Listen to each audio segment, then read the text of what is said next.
exaggerating. I have a PowerPoint for every one of them, okay? I've been going all over the country, and I think in the beginning, we all thought that the way to fix this problem was to show people what was wrong with our elections, to show people fraud, and then everybody would say, oh no, we got a problem, we got to fix the problem. And Mr. Lindell and I flew around the country for most of that year, 2021, meeting with attorneys generals and secretaries of states. And I testified before a dozen different legislatures. At their request, I would do analyses of their states. And the whole time I'm thinking, all I had to do was analyze the state, find the fraud, show them the fraud, and they'd say, oh no, we got to fix our elections. That's what I thought. And I think most of us think that way, but because most of us think in an honest way. We think if you show people evidence that they'll respond accordingly, but that's naive. And it took a year for me to learn that lesson, okay? And I think the final straw for me to learn that lesson was Mr. Lindell and I flew around pretty solid for about 6 weeks. 6 weeks right before Thanksgiving of 2021. You know, he had that cool jet. He had to sell it because he's out of money. But we were going zip, zip, zip, zip, zip, state after state. We were meeting with AGs every day. And there were 4 of us. And Mr. Lindell would give the little introduction to what we were doing. And Kurt Olson, the attorney, would show the Supreme Court brief that we had prepared. It was like 30 pages of it that I wrote. And then we had, so Mike, me, the attorney, and then we had a white hat hacker with us. And he would hack into their election right in front of their faces. And it was quite a team. And you could just go state by state every day. We were meeting with a different person. And we were getting signatures on our Supreme Court brief. And we had about 20 signatures. And then Ronna McDaniel, so the RNC, got wind that we're doing this, and she called them and threatened them. And 14 of them immediately quit us, and we were down to 6. In fact, they were weak-kneed, so we visited with them. In other words, the opposition to election integrity wasn't the Democrats. It was the Republicans. And so then we finally got these 6 guys to get their knees and get their spine together. It's the week before Thanksgiving 2021, and Mr. Lindell gets on television. Yeah, we're going to be absolutely 9-0. You know, we're taking the lawsuit to the Supreme Court next week. You know how he talks. He's always on full speed ahead. I'm kind of like that too. And so he announced it, and then Ronna McDaniels called every one of them and said, if you stay on that lawsuit, you're out of the Republican Party. We will withdraw all of our support. These are Republican attorneys general. And that was a huge blow to my world perception, you know, because I was still kind of thinking, okay, you know, Democrats are bad and Republicans are good. I was still kind of thinking that way, even though I was already learning otherwise. And I can't tell you what a mess we're in as a country. Just in Montana, just this year, the Republican Party got the vote out and they won the Senate in Montana. They have 50 state senators, and they won 32-18. And everybody was like, yeah, let's go, we're gonna fix our state. The first week of their legislative session, 9 of the Republicans caucused with the Democrats. So just because they have an R in front of their name doesn't mean anything. And the whole country's kind of like this. I could show you data for every single legislature in our country. We're in trouble. I spent most of 2021 learning that lesson. Then I spent most of 2022 figuring out, okay, how can I get this legislature to change? How, you know, helping to write laws, meeting with secretaries of states, that sort of thing. I could tell you all kinds of great stories from 2022. Remember, 2021 is when I was here with you guys. I'll come back to that in a minute. Excuse me. Good dinner. Got to taste that one again. Sorry about that. So 2022 was me trying to fix things from the top down, and it took me most of the year, but I eventually figured it out that we're not going to make any progress as long as we're trying to think legislatively, as long as we're trying to think legally. We're not going to make any progress. The solution to the problem with our elections, the solution to a lot of our problems is bottom up. And so we got to organize the grassroots around the country.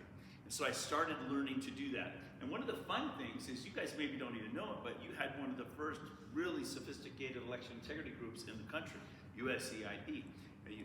some of you might have been in that United States Election and Charity Project. In fact, Mike Lindell modeled Cause of America after you guys. We flew out here, Mike and I did, and met with Sean Smith and Sharona Bishop and a whole bunch of other people. And we started Cause of America right here in Colorado. You guys started that. So there's a lot of good anchoring work that's here. But I just got to tell you, it's been pretty much downhill for you guys ever since. And I think the main thing is you guys are scared. I think you're scared of your government. I think your government is suing you and chasing you and tyrannically oppressing you. And as long as you don't do something about that, it's just going to get worse. And they're just going to keep taking your property from you, keep increasing your taxes, blah, blah, blah. It's time for you to step up. Now, I'm not just beating you up.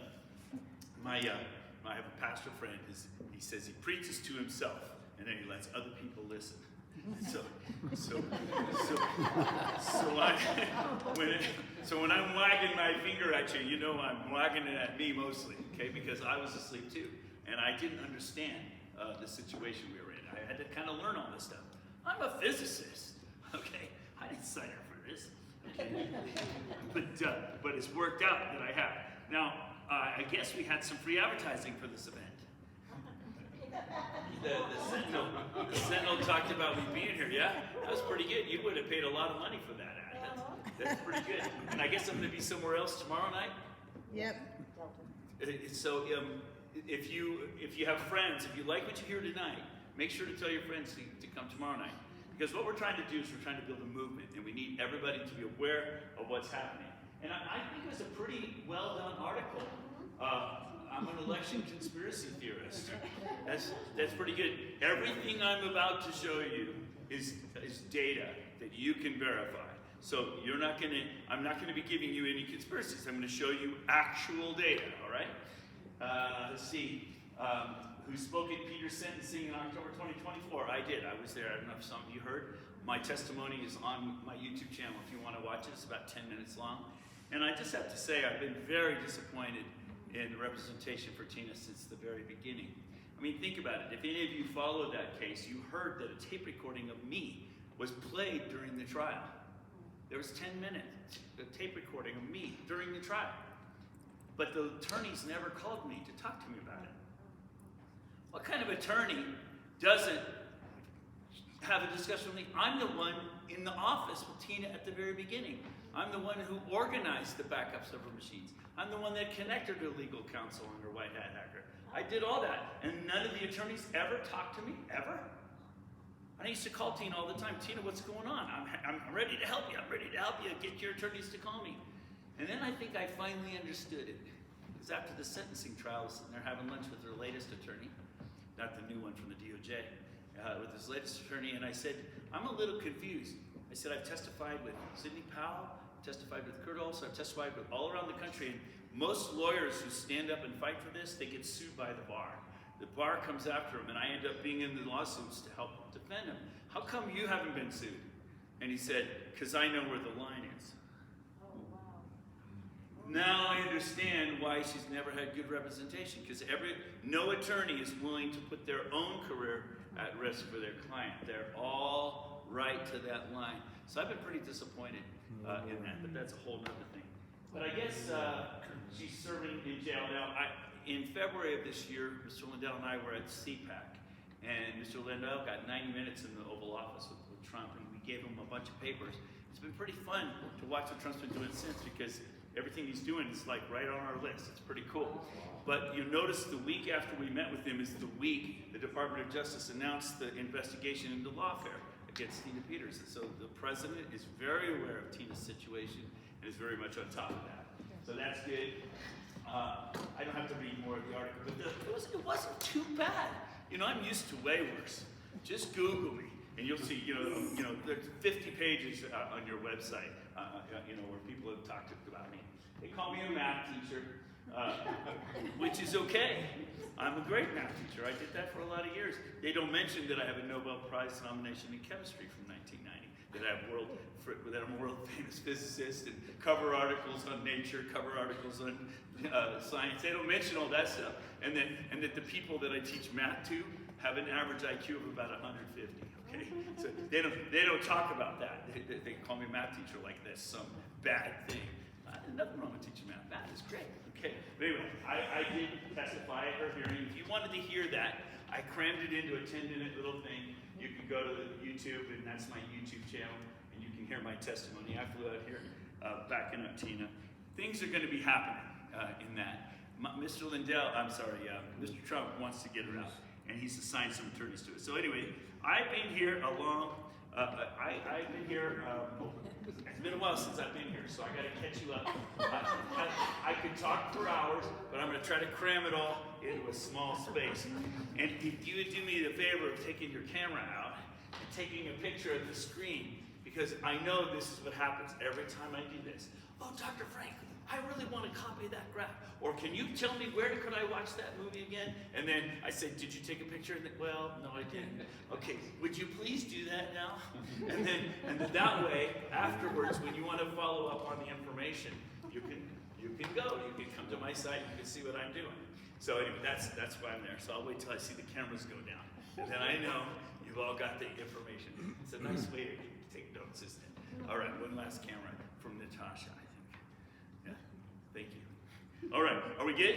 We're good. All right, good. Thank you for that. So who am I anyway? I was conceived in Northern California. My mother was the chemistry prize winner at Shasta College, and my dad was the class president. So now you know where I got my leadership and my science from, right? My father has a funny first name. It's Giwana. It's Cherokee Indian. It's a strange name, I know, because I have Cherokee blood in me. I have a lot more than she has, I'll tell you that. So it became my middle name too. So Douglas G. Frank, you know it's Giwana. I just don't say it very often because people can't pronounce it. What does it mean? It means big black horse. You can just call me Stud. Okay. So after my parents, after I was born, we moved down to the coast, the northern coast, and was raised on an Angus ranch. And so back when I had hair in high school, we had fun talking cow business, didn't we? One day though, I was driving the hay truck. When we were young, we got to drive the hay truck when we were 14. You could get a permit.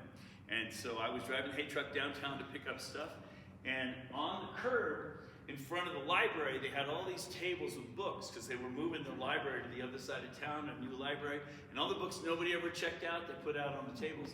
And I saw the Feynman lectures on physics, and so I got them for $10 a piece, I remember. And those are worth like $1,500 today. Wow. And I read those that summer of my 8th grade year. I'm a physicist ever since, okay? I just love physics. I really am a physicist. I went to school in Santa Barbara. I'm also a musician. I played in the symphony for 7 years. When you're a starving student, you do anything for money. And so I played in the symphony, but I got my PhD at the University of California, Santa Barbara. And then I told my wife, who I married my high school sweetheart, I told her, honey, we're going out to Ohio for 6 months because I got this really good grant from the governor of Ohio. I was a young, budding chemistry professor, physics professor. And I said, it's a really good opportunity. It'll be like a great stepping stone for me. But the problem is that I made a big discovery. And so I couldn't leave, and so I got kind of stuck there in Ohio. And I'm not complaining. It was awesome. I made a big scientific discovery, got the cover of all the magazines, and so I started traveling the world, discussing the discovery I'd made. It was really quite an eye-opener. And then people noticed I was a Christian. And they were saying, wait a minute, how can you be a Christian and a scientist at the same time? So suddenly I've been going around the country giving talks and sermons on science and faith. So next time I'm back in town, if you want, we're on Sunday now, so I don't mind alluding to it. But if you want, I'll give you a good sermon on it. It's pretty fun, and I keep the sermon fun. So I like thinking, I think about Christianity in a lot of ways, but it's fun to think about it as a scientist too. Yeah. So when you're reading the Bible and you come across like a miracle of water into wine, most people just kind of like read it, move on, big deal. Hold on right there, okay? Okay. Now water is H2O, 2 hydrogen atoms and 1 oxygen atom, 18 grams per mole, that's water. Wine, that's something completely different. It's got, mostly water, but say 13 or 14% ethanol. Ethanol, C2H5OH. That's a completely different, you got different atoms, So you got to make oxygen atoms into carbon atoms. That's a nuclear reaction. That takes 4 Hiroshima bombs of energy for Jesus to do that miracle, okay? That's a serious miracle, all right? And everybody always says, well, Jesus raised people from the dead. That's nothing. Little electricity, he can raise anybody from the dead, okay? But nuclear, now, water to wine, that's something special. So if you want me to come to preach at your church sometime, I don't charge nothing. I'd be happy to do it, and I keep it fun, I promise. I keep the sermons fun. Anyway, so I'm glad. Are we gonna have fun tonight? Good. You know, after you've given 1,000 presentations, you've learned you got to keep it fun. People, because wait till I show you your data, you're not gonna be happy. So I'm getting you ready. I'm setting you up for the big fall. Okay. All right. Thanks for the warning. Thanks for the warning. So anyway, we live out near Springfield. You all heard about Springfield in Ohio. Remember during the debate between Trump and Kamala, and they were talking about they were eating the cats and eating the dogs and everything. That was really a problem for us because all the animals were like, we're leaving, we're invading us. But it was a good thing when Trump got elected, it was okay because everything got fixed.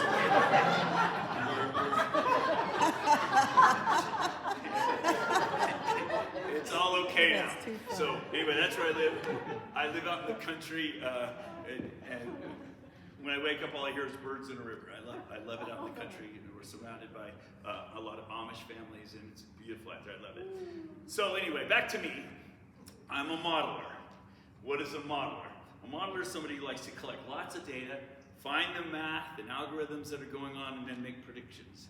And that's the way I've been thinking since my first year in college when I discovered differential equations. I've been hooked ever since, and then when I learned Fourier transforms, that was it. I'm done. I've been modeling elections since 1980. I've been modeling epidemics since 1980.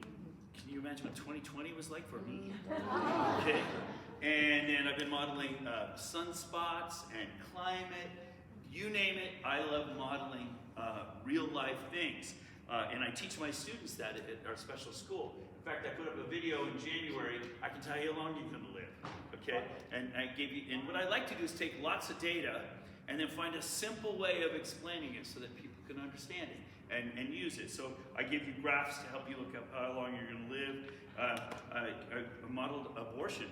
I was shocked. I just a whole analysis of abortion in America, and I was shocked.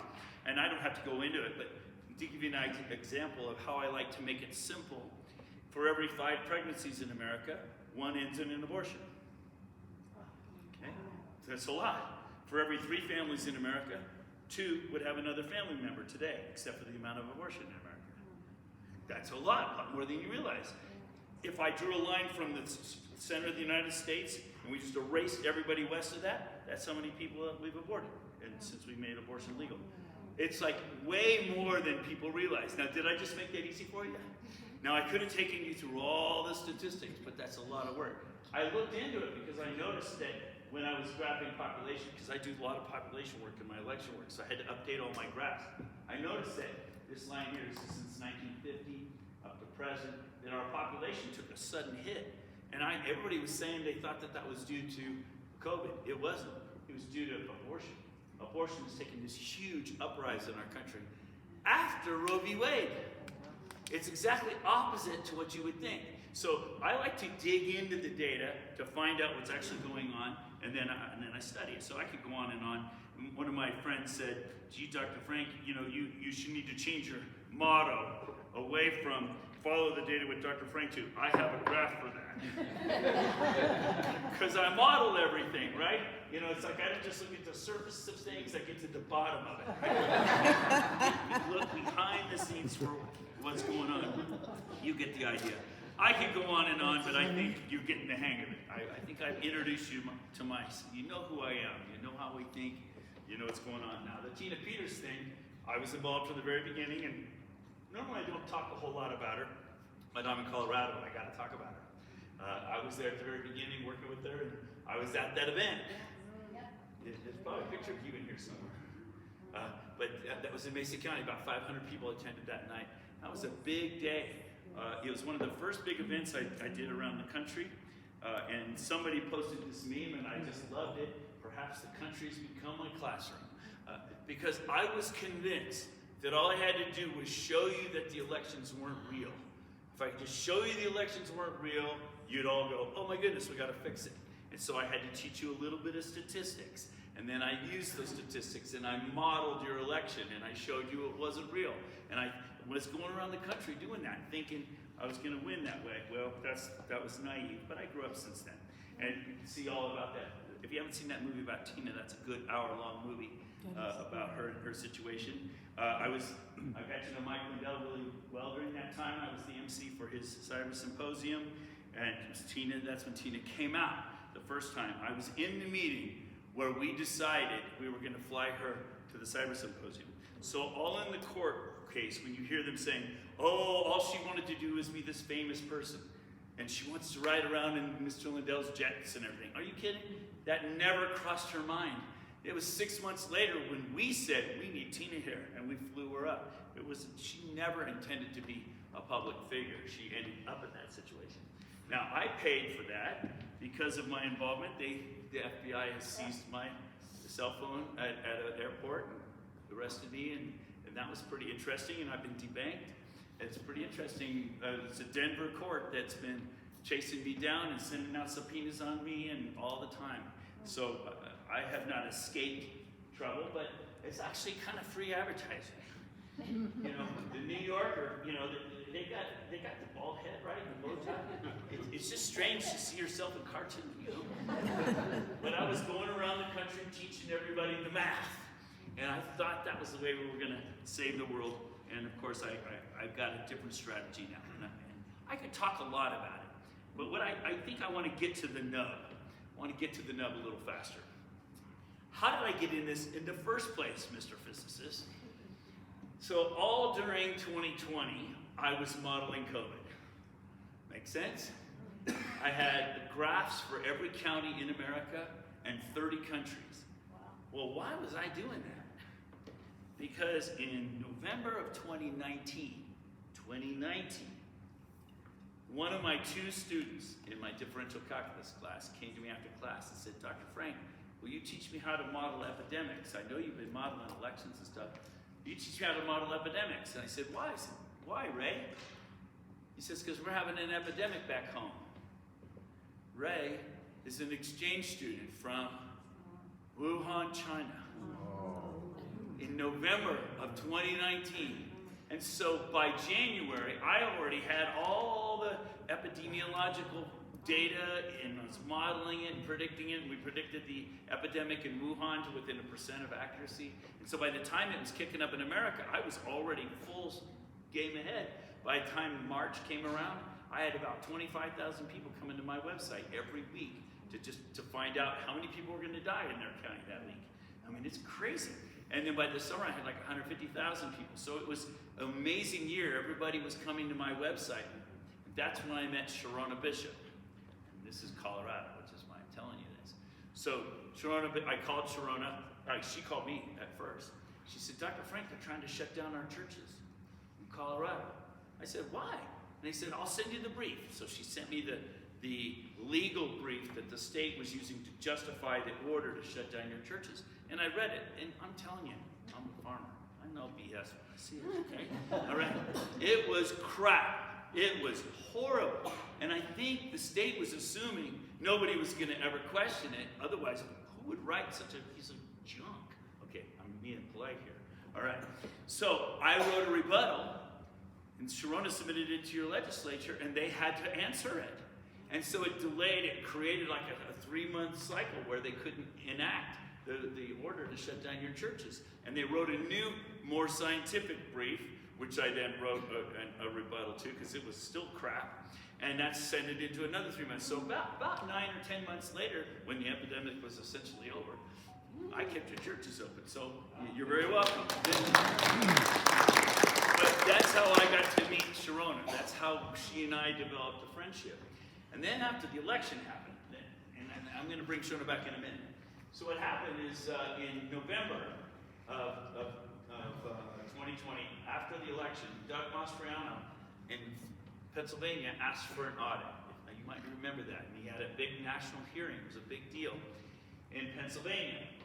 And the next day I got a phone call from Kathy Barnett in Montgomery County. And she said, Dr. Frank, there's something wrong with my election.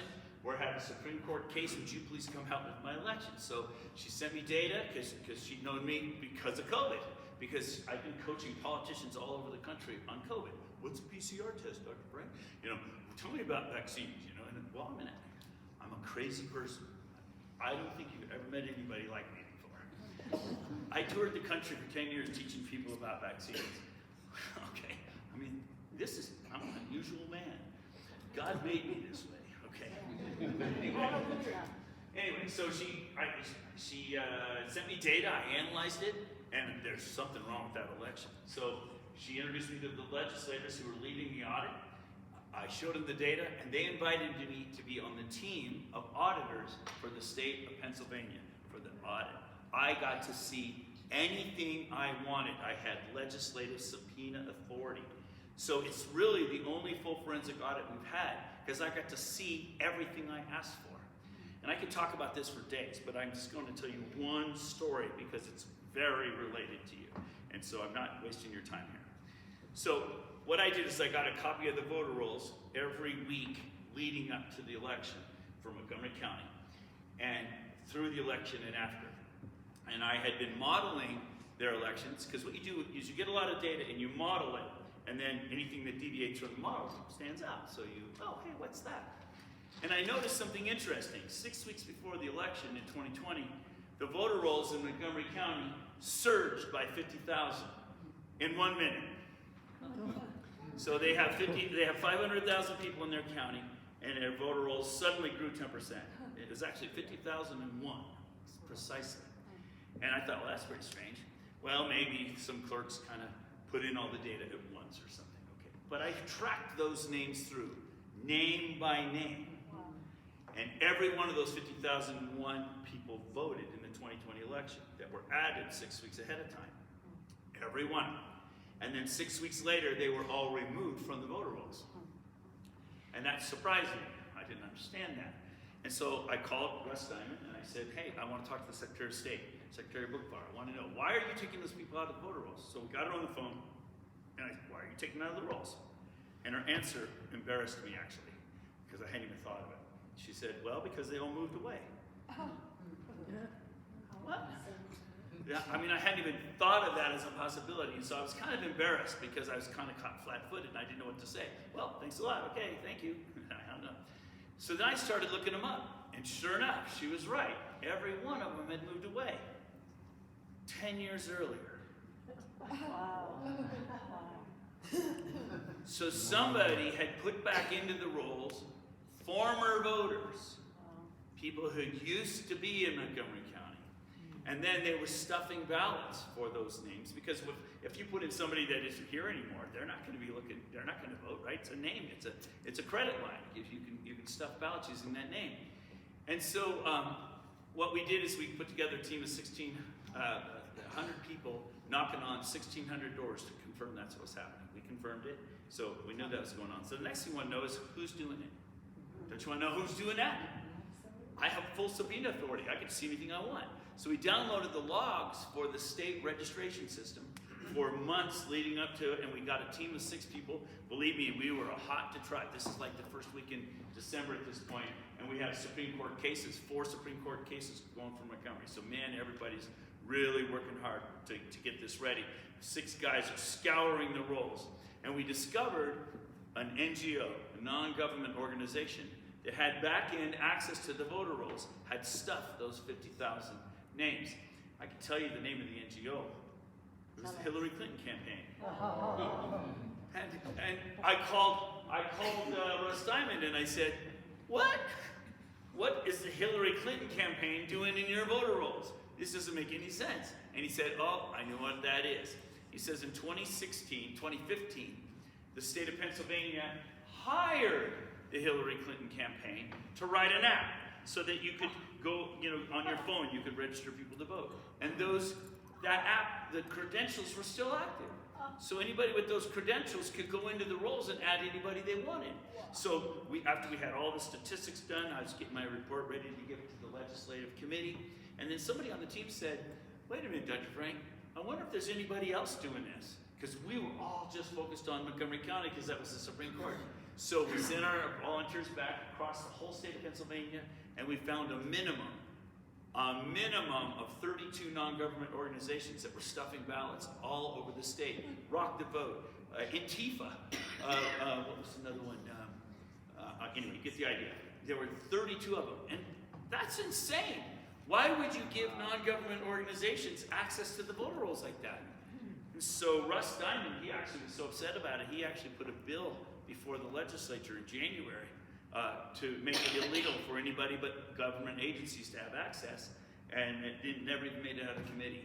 And that was another huge blow to my thinking, because I'm thinking, come on, you guys are Republicans, it's a Republican majority legislature, your guy lost, Trump lost, don't you want to fix this problem? I was expecting them to step in, but no, they covered the whole thing up. It made me so mad, I didn't talk to him for about a week. And I downloaded all the data from Florida, and I'd written up all these models and algorithms to handle the data in Pennsylvania, and I applied them to Florida and found the same stuff going on in Florida. I flew down there, met with the Secretary of State, showed it to him. He's like, we're not going to do anything about it. And I went to DeSantis' office and showed it to his team. They're not going to do anything about it.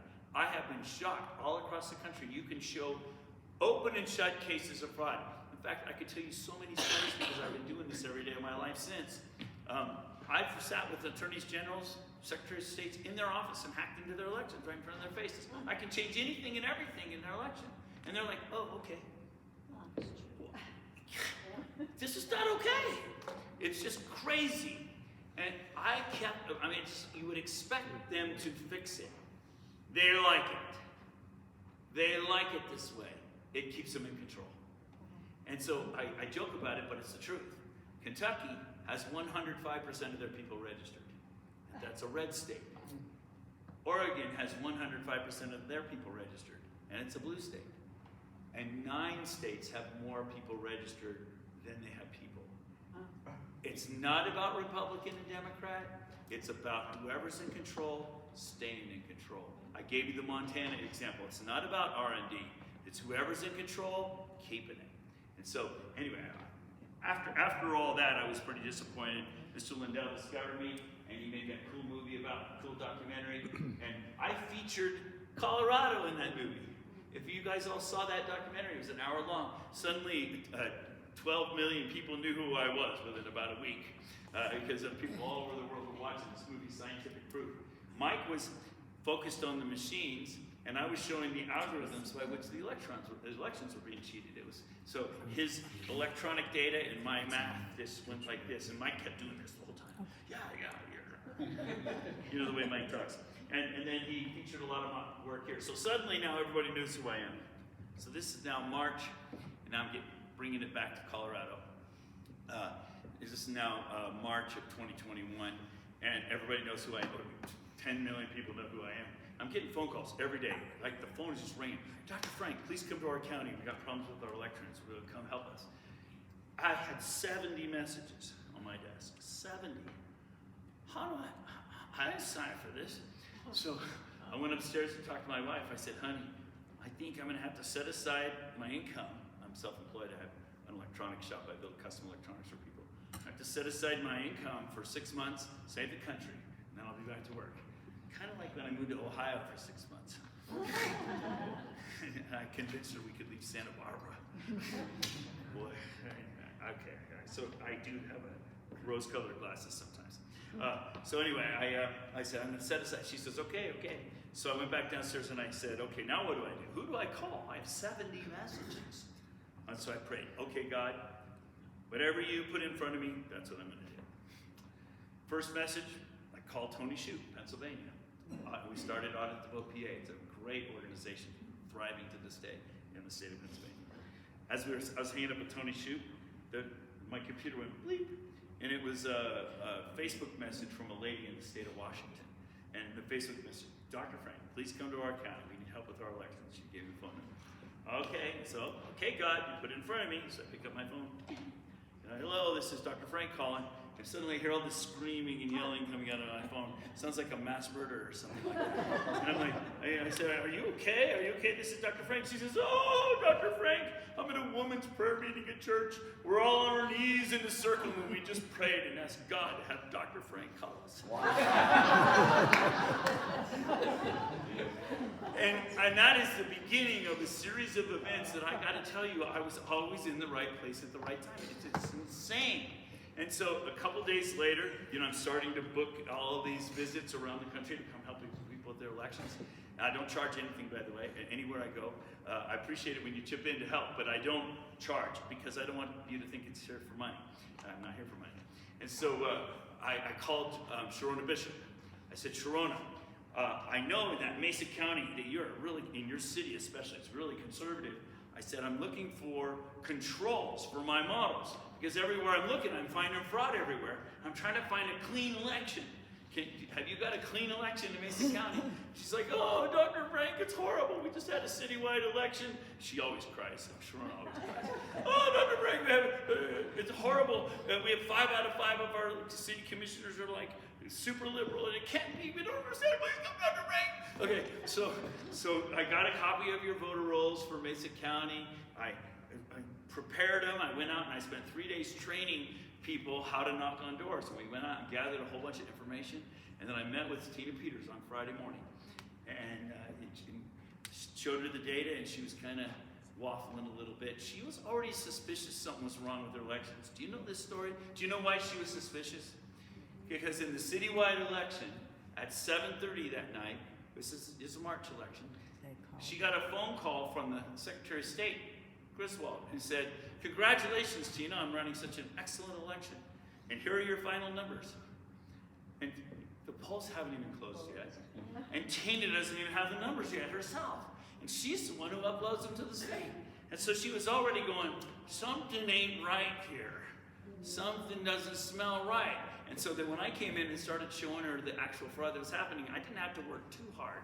Long story, we could talk hours about this. The point is, but the first words, I'll never forget it, you deserve to hear this. And then I'll move on. The first words out of my mouth, oh, Dr. Frank, the County Clerks Association in this state, they hold a tight hold on every clerk in this state. Yeah. She says if any of us steps out of line, they will be held to pay. Mm-hmm. She says, but you know what? I think we have a problem. Please bring me all the evidence, and I will look into it. I promise you I'll look into it. So she didn't want to step out of line. She wanted to solve the problem in her election. Then she said, but by the way, Dr. Frank, I got this letter from Griswold, and it says all of us clerks are supposed to back up our machines, but I don't know how. None of the clerks know how. Do you know how? And I said, actually, I do, because I just came from a lawsuit in the state of Michigan, up in Antrim, Michigan. I was in that lawsuit. I'm always in the right place at the right time. God is like amazing. God works in my life. I love it. So anyway, I said, I can, but I know the country's best white hat hacker. And I know, and he's working with an attorney right now in Antrim, Michigan. It would be way better, since we know there's a fraud in your election, it would be way better if we brought in this team that's already been through court once. We've got license, he's got federal licenses. The attorney can take you step by step through every step of the way, because you don't want to ever collect evidence in an illegal way, because you have fruit from the poison tree, it's called. So even though I could do that, I don't want to do that. I want to bring in this team. And so I set up that whole thing, and she got backups, and the rest is history. I could talk about Tina for hours, but I don't think we need to. I just want you to realize she never had an intention of being a disruptor or becoming a famous person. She always just wanted to figure out what's wrong with her election and fix it in Mesa. Anyway, I just think that's it. So anyway, moving on. You can ask me more about it later. How about that? If I did, I'm in Colorado. I got to tell you that. You need to know. You need to know what the inside story is, because what you hear in your newspaper is BS, right? Okay, so there you go. Anyway, so then Mr. Trump discovered me, and I got to be his first keynote speaker after he was out of office. And he said, Dr. Frank, he says, I want you to explain to the world how they stole my election. So I got to stand in front of 21,000 people at his first rally, and explain to the whole world on television and 21,000 people. It was a crazy day. It was actually kind of a difficult day for me because I worked so hard to prepare this beautiful presentation. You know, you have a limited amount of time.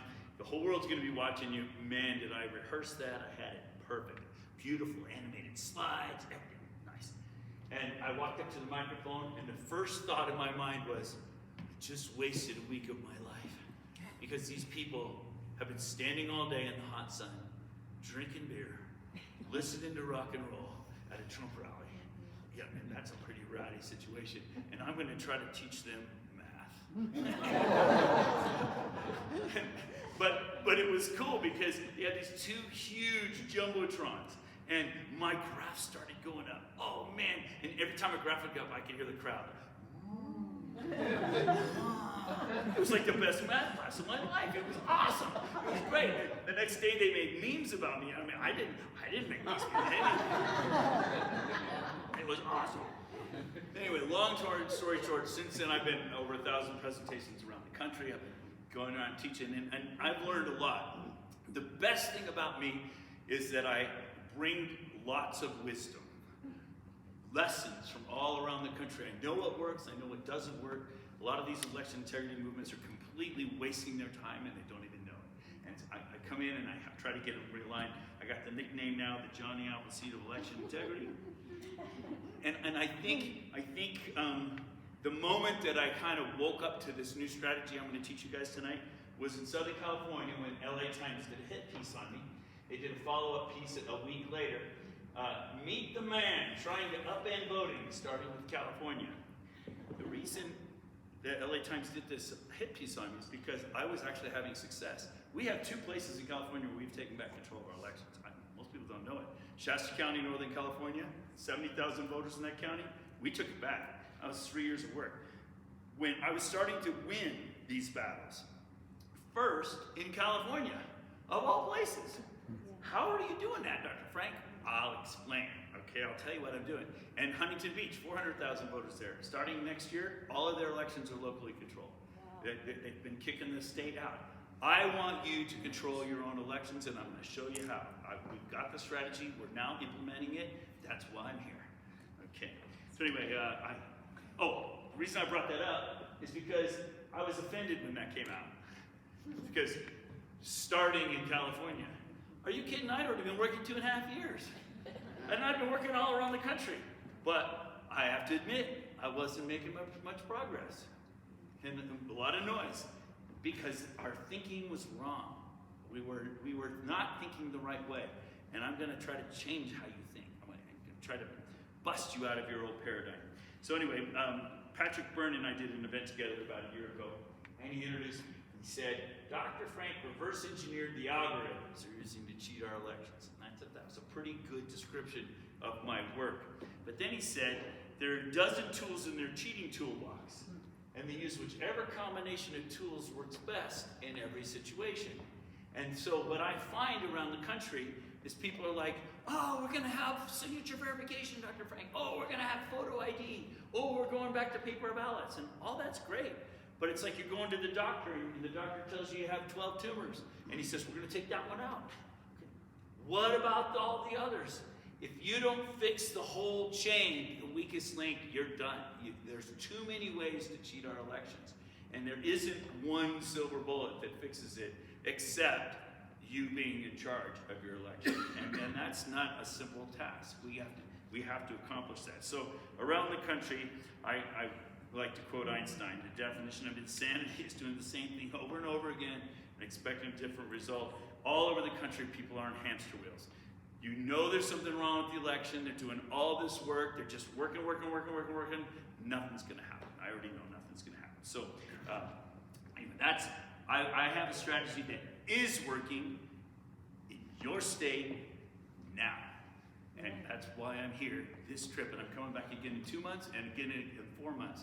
Because you guys, there's a reason the Department of Justice is suing me. We're all part of this strategy. All right, let's jump ahead here. I could talk for hours, can you tell? Okay. Here's the basic problem. The basic problem is our voter rolls are centrally controlled. Now I could show you, now that you know me, you know I've looked at every state and I've analyzed the data down on every precinct in the state, in the country. You know I've done that. But I'm gonna just give you one example in Colorado, because you're in Colorado, so I'm gonna focus on that. So let's start from 30,000 feet and then zoom in. So I'm gonna show you these data. Now every piece of data that I'm about to show you, you could go on the website, the Secretary of State website, and confirm. So I'm not making any of this up. I'm not just a conspiracy wackadoodle. You can check it. You can check it. Now what you'll notice, this is since 1980 up to present. This blue line is how many people are voting age in your state. Voting age people in Colorado. You got it? So it looks like you had about 2.5 million people back in 1980. Now you got about 4.5 million voting age people. Everybody good? You know that graph? See, math isn't hard. And I could have showed you a table of numbers, but isn't that easier? Yes. Okay, so you can see that's why I make it simple. Now the black curve is every 2 years how many people your Secretary of State reports is in your voter rolls. Okay, so it looks like you're about 60 or 70% of the people that are able to be in the rolls are in the rolls.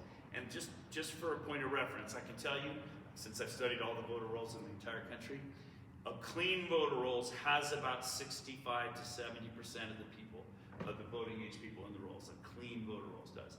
So when I look at this, I would say to myself, just right off the top of my head, that's clean voter rolls. It's probably fine. And you notice that it started to grow up a little bit. It looks like your state corrected it. How way to go. So the rolls are getting dirty, they cleaned them up. Stayed clean for a while, oops, got dirty again, they cleaned them up.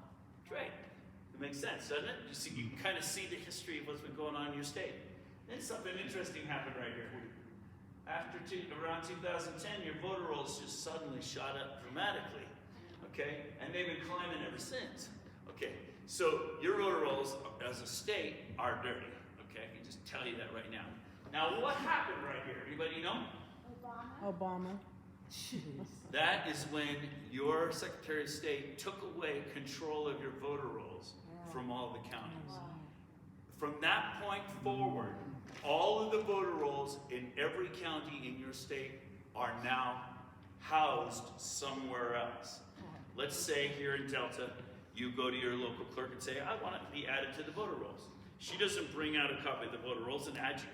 She logs into the state system and adds you to the state system. Let's say somebody dies, you'll say your parent dies, you say, hey, I want to take dad out of the rolls. She doesn't take him out of the rolls, she logs into the state system to take him out of the rolls. So a couple things happen. First thing that happened is the clerk no longer has control of the rolls, that's the first thing. The second thing is the state is automatically adding everybody who gets a driver's license, everybody who renews a driver's license, everybody who touches any government agency is automatically put in. You want to know why your voter roll suddenly shot up? It's because they're putting anybody and everybody in, including non-citizens, because non-citizens get driver's licenses. So that's what happened right there. And you notice that it's getting worse and worse and worse. You're approaching the population, and clean voter rolls will be down in here. Now, something else happened. This red curve, I didn't talk about it yet. This is every 2 years how many people are voted in every election. So presidential, midterm, presidential, midterm, presidential, midterm. More people vote in the presidential than the midterms. So you can kind of see that wheel. But notice something really interesting happened right here at 2000. You were going on all nice, and suddenly you jumped. You see how you suddenly had more turnout in your state? You know what happened that year? That's the year that you added Dominion machines to your elections. Dominion tabulators. So isn't that an interesting coincidence? That suddenly counting ballots electronically means you have more ballots to count. I think that's interesting, okay? Now, I didn't say that was fraud, did I? I just said notice that there's a correlation there. Okay, and then that's going on. And by the way, think about it. That's like a 90% turnout in your election. That's a pretty good turnout for you guys. We can't have that. Nobody would believe it, huh? So let's inflate the voter rolls. That way the turnouts look real. So here's my first piece of instruction to you, teacher to student. Stop looking at percentages. Every election is reported in the media as a percentage. Have you noticed that? The denominator in this percentage, the black line, is completely arbitrary and dirty. It's inflated. In fact, I was just in Alabama the other day, and they had the same problem. And they were saying, oh, Dr. Frank, their party is very upset. Our turnouts have really dropped dramatically. So I brought the graph up. It looks very similar to yours. I said, what do you mean it's dropped dramatically? This is how many people voted in 2020. This is how many voted in 2024. Looks to me like you're voting about the same amount. The raw number. How many ballots were there? What happened is the denominator got bigger, which makes your percent turnout look worse. But your turnout's the same. See what I mean? Stop listening to percentages. Percentages is how they're manipulated. When you see a percentage, you need to think percentage of what? Got me? Now, if I just move the blue line down so you can see the trend easier, so it's not so far away, you'll notice that your voting is also dramatically increased. So you guys have suddenly become a lot more patriotic in Colorado. I don't know how you did it, but that's a great turnout. Anyway, if you compare the voter rolls to the population trend, I would say 1 in 3 of every person in your voter rolls doesn't belong there. Okay, and it's not a hypothesis. Wait till I show you your voter rolls. How many of you have been knocking on doors during campaigns? Have you seen how dirty the lists are? 1 in 3 of the people in your rolls do not belong there. All right, now, I have done this for every county in Colorado. You're in here somewhere. You're just small, so you're down here in the noise. So every 2 years, how many people are registered in every county in Colorado? And if you don't believe me, go look it up, download the data, and make the graph. You'll see it's just a lot of easy way to show you a lot of data at once, isn't it? The problem is it's hard to see the small counties because of the big ones. So what I'm going to do is I'm going to normalize them, which means I'm going to show them all as a percentage rather than raw numbers. So this is what it looks like. And so you'll notice back in the 2000s that your voter rolls were pretty random, county to county. But then when the state took over, vroom, they all shot up. Now, is that all of your individual clerks running to the computers all at the same time and adding people? No. That's when the state took over control of your voter rolls. Now, isn't that a beautiful, I don't have to make an argument, do I? That's clearly not clerk by clerk activity. That's the state activity after they've taken away control of the voter rolls. There's a couple of, some of them are fading a little bit, but they're tiny, tiny little counties. And in those tiny little counties, your clerk has the ability to know every person in the rolls. And so they're fighting against the trend. Now, I can also, and I made this graph, by the way, recently. I wish I'd had that graph back in 2021 when I first came to see you guys, because I discovered I could predict every county in your state, and I talked about it. Now I know why I could predict every county in your state. This is how many votes came in every election. 2016, 18, 20, 20.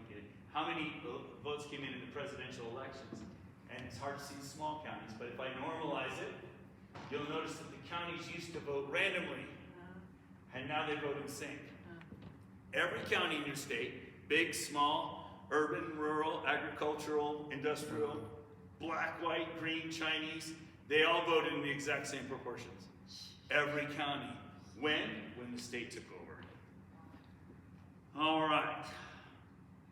I'm going to skip this. I was going to show, well, what time is it?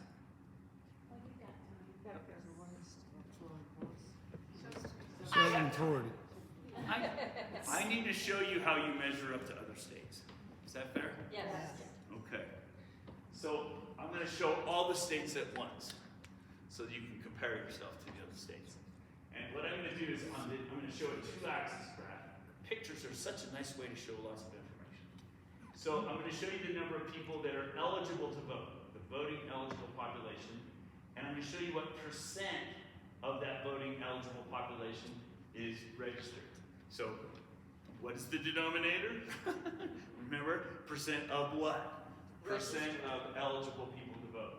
What percent of them are registered? And then on this axis, I'm going to show you what percent of them voted. All right, in the 2024 general election. Now, as I told you, a clean voter rolls is about 70% of the population, the voting age population. Anything above 90 is very suspicious, very dirty, if you ask me. And I don't have to argue that. I can show you state after state and show you the voter rolls. That's about right. So, and of course, anything above 100% is just stupid. How can you have more people in your voter rolls than you have people? That doesn't make sense, right? So that's that.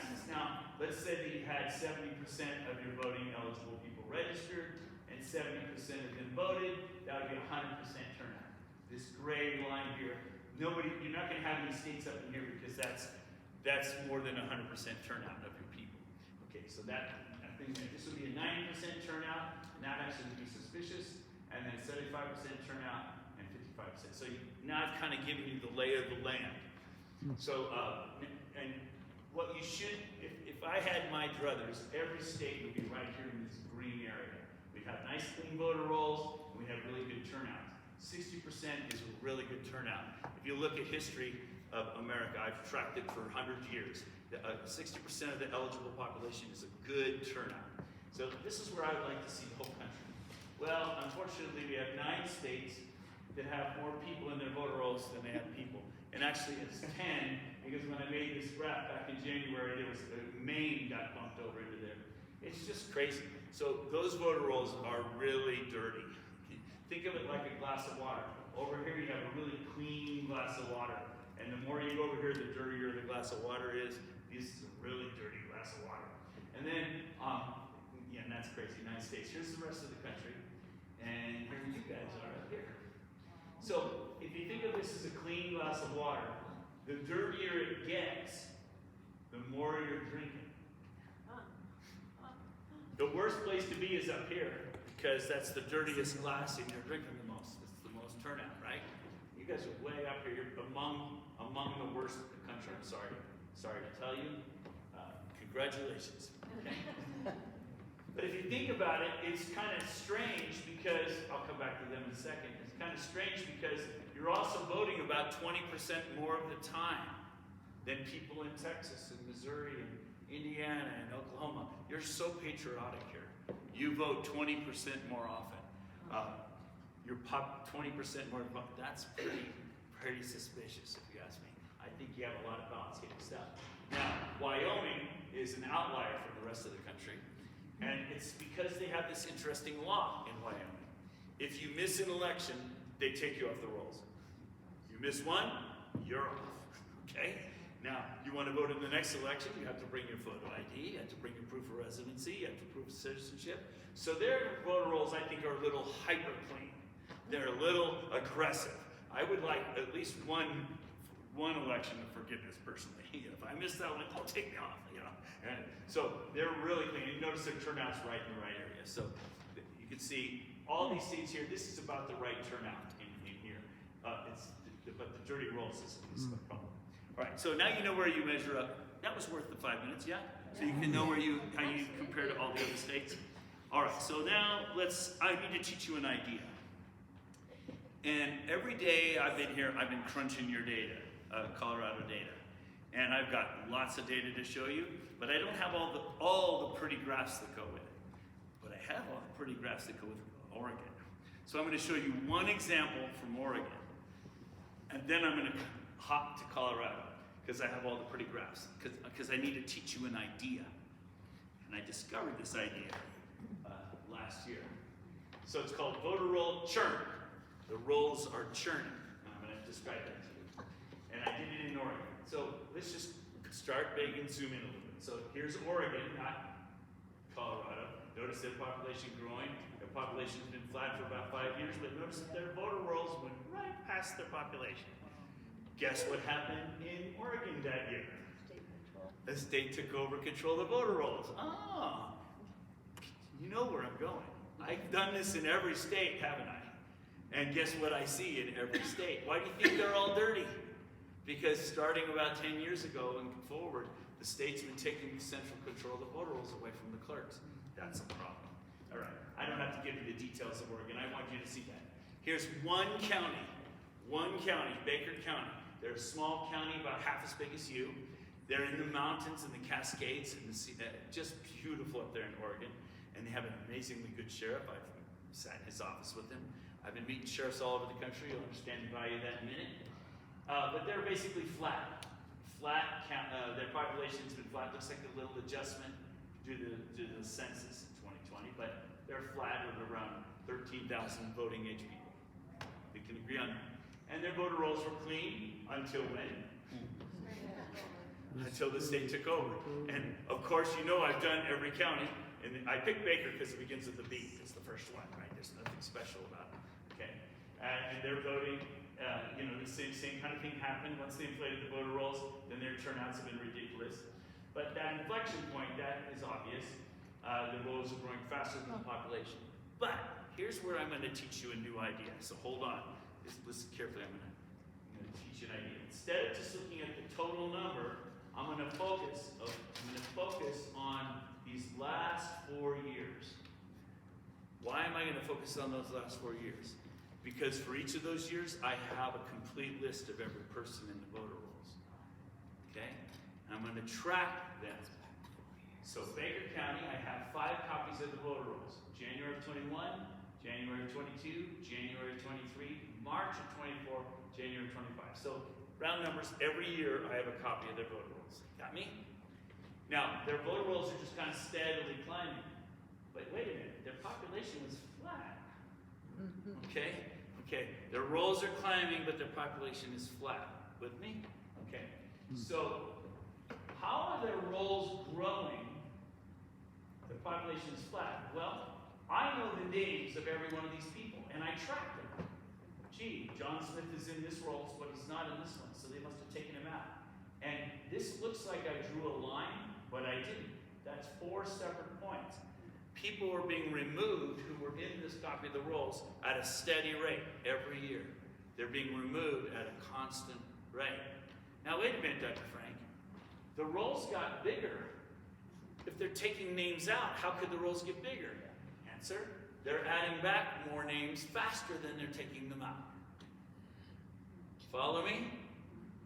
So the reason the rolls are growing is, even though they're taking names out, it's because they're putting other names in faster than they're taking the names out. Now, this is the number of people, but you can see it, there's a little bend, this is the line. But you can see this is the number of people that have been removed. Here's the number of people that have been added during those 4 years. And when you combine those two, it's called churn. We call this churn, and let me just kind of give you a simple example. Say you have 100 people in your county, and 10 move out, and 10 move in. That's 20 changes to your rolls out of 100. They call that a 20% churn. Your rolls, 20 of the names have changed. Does that make sense? That's the churn. So here in Baker County, tiny little Baker County up in the mountains, 40% of their names have changed in 4 years. And when I sat down with the sheriff and showed it to him, he's like, Dr. Frank, that can't possibly be right. I said, why? And he says, I get a list every month of who moves into my county and who moves out. And it's like a few a month at the most. There's no way that our population is churned 40%. I said, I know. I know there's no way that your rolls churned. Your population didn't churn 41%, but your rolls churned 41%. You with me? So now do you know what churn is? Yes. Okay. I needed to teach you that idea, and I needed to use my pretty graphs to do it. All right, you ready? Okay, one last summary, and then I'm going to jump to you guys. So notice, what did I say? I have 1, 2, 3, 4, 5 copies of the voter rolls. I know how many people are in each copy. So what does the clerk see? Oh, 15,300, 15,800. Okay, our rolls grew a little bit. The clerk doesn't know that in that span of time, 537 people were removed and 1,018 were added. She doesn't even know that. Why? Because she isn't the one downloading a list every month and comparing name to name. She doesn't even have a copy of that old voter rolls. All she's doing is logging into the state and adding and removing a couple along the way. She doesn't even know all that other activity is happening. Doesn't even know. So when I sit down with your clerk, when she finally gets up the nerve to meet with me, Terry, is her name? By the way, she's not the enemy necessarily. Let's be nice to her. When I show her this, she's going to say, not true, Dr. Frank, can't be true, because I'm the one in control of my roles. She thinks she's in control of her roles. So I'm going to give her the list. I'm going to give her the names. And I can show you right now, I have the list of every person added and removed from your rolls for the last 5 years. I have the list that I'm going to give to you. Okay? Now, when she sees that, she's going to be, oh my goodness, all this is happening and she didn't know. And so then she's going to call Janet Griswold, funny eyes. She's going to call her and say, what's going on in my voter rolls? And Janet's going to say, aren't you glad that we're doing that for you? Can you imagine how much work it would be for you if you had to remove those and add all those? How much? You wouldn't have time to do anything but all that, would you? And so then she'll hang up and talk to Dr. Frank. See, Dr. Frank, isn't it great that the state's doing all that for me? Except all those names being added and deleted, they aren't real voters in your county. They're not real. There's way more churning going on that's real. A lot of them are illegal aliens who got driver's licenses, a lot of things. Now you understand this graph, right? One last thing I forgot to tell you about. I don't usually show people tables, but it's a nice way to quickly do this. I know everybody who's in the rolls, and I know how many of them are still in the voter rolls. And I know everybody who voted who are no longer there. So they're missing 13% of the people who voted. So in other words, 1 in 7 of the people who voted in the election in 2020 are no longer in the rolls. 1 in 7 of the people who actually voted, well, a ballot was recorded for them, are no longer in the rolls. Are you ready? Here you go. So I went down to Sawash. I went down to I'm not going to show you at first. Went down. I'll skip that one too. Let's do somebody else. Conejos, Rio Grande. Let's do Rio Grande. So I have for Colorado, I have 1, 2, 3, 4, 5, 6, 7 copies of your voter rolls, starting March of 2020 to January of this year. I know every person that's been added and removed from Rio Grande County, Tiny Little County. The population dropped about 4% over that time, but 30% of the people in the voter rolls status changed. They're still in the rolls, they just changed from active to inactive or inactive to active. Can you imagine how busy that clerk must be to make all those changes? Okay, and then the churn, I have the churn calculated, the total churn is 80%. If this is your voter rolls in Rio Grande, this is how many names have changed in the last 4 years. Okay? That's not real. That is not, and your clerk is not doing that. The state is doing that. And it's not even the state that's doing it. Jenna Griswold hired Eric to do it. You are paying an outside agency. And I didn't pick Oregon by accident. Because they use the same service you do. Okay, but anyway, so the churn has been 80% in Rio Grande over this 4 years. Out of the people who were in the rolls here, only 80% of them are less. So 1 in 5 of the people that were in the rolls are no longer in the rolls. And how many people voted in 2020? They're missing 15% of them. So 1 in 6, 1 in 5, I'm sorry, 1 in 6 or 1 in 7 of the people who voted have been removed. Okay. Now, then I was in Conejos.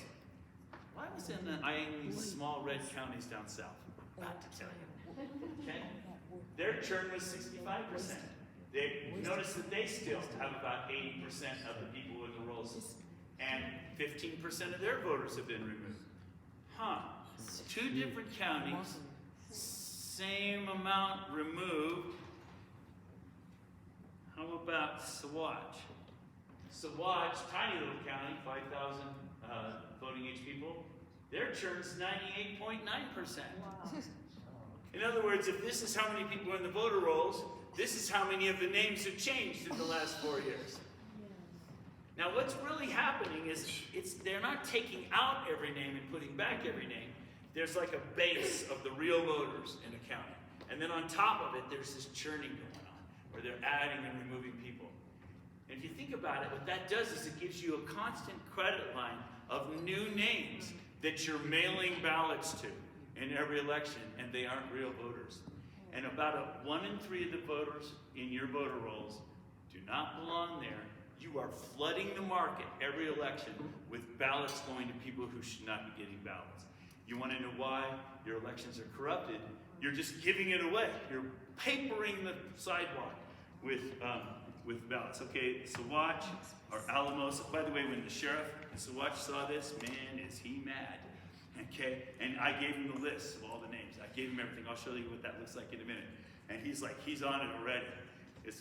In the last election, they already knew they had a bunch of ballots from dead people, so they were already alert something was wrong. When people die, if you don't take them off the rolls, you mail a ballot. Okay, there you go. All right, so that's Saguache. How about Alamosa? Alamosa, they have 97% churn, about 75% remaining, and about 16% removed. Are you noticing a pattern? How about if I just show you it all? Although I didn't show you yet, so let me go back to you, because I just did it this morning. Delta. So your churn is 80%. 25%, 1 in 4 of the statuses have changed. You have 80% of the people left and 16% of the people removed. It's the same as everywhere else. Huh. Interesting, huh? How about Mesa? Big county Mesa. 30% change, 72% churn, 80% remaining from the beginning, 15% removed. Huh. Are you starting to notice a pattern? What happens when you have central control? They all behave the same. That's what happens. So here's the summary. I've done all these counties. I added 4 more today in the car as I was driving up. So anyway, you know, about 1/3 of the names in the rolls change over that period of time. That's about the same everywhere. Cumulative churn, you've got 100% in Arapahoe. As many names changed in the rolls as there are people in the rolls. That can't be, can it? And your clerk is going to say, that's not true, that can't possibly be. And I'll give her the list of the names, because I have it. So, you get the idea, huh? Okay, brace yourself. Ready? Delta. So here's your population. It looks like it's been flat since about 2008. Does that match your instincts? Here are your voter rolls. You had great voter rolls back in the 2000s. Until when? Wow. Until the state took over your voter rolls, and now you have more people in your voter rolls than you have people. Aren't you proud? Okay. All right? Have I made my point? Yes. Do you see that the problem is you're mailing ballots to every one of these people that don't belong in the voter rolls? In fact, it's about 2 to 1. So for every 2 ballots that go out to a real voter in your county, a ballot is going out to somebody who you shouldn't be sending a ballot to. So you're basically papering the sidewalk with opportunities for cheating. Now, I could show you, and I don't want to spend too much time because I showed you these graphs in 2021 when I was here before.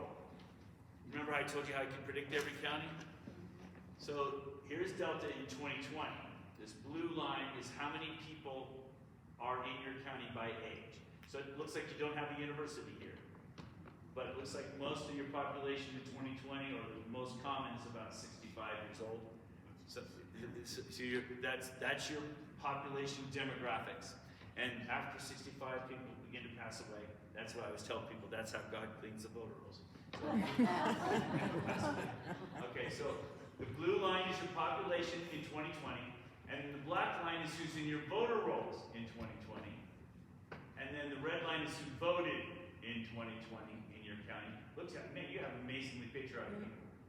Everybody above age 70 in your county is voting, aren't you? That's amazing. You guys are just amazing patriots.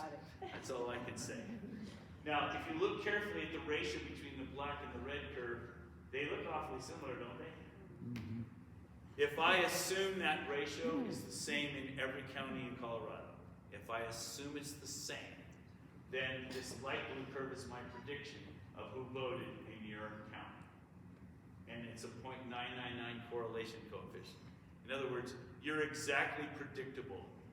You're the same as Denver, you're the same as Saguache, you're the same, you're all the same.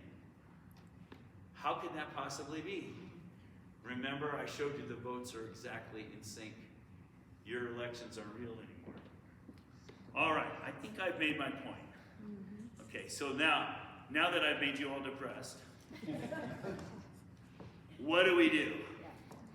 2 years, in 2022, this is the point I was at. I could show everybody their elections weren't real. But what I didn't have was this. This is what I have now. I call it the 7 steps. Oh, by the way, Trump didn't win the election.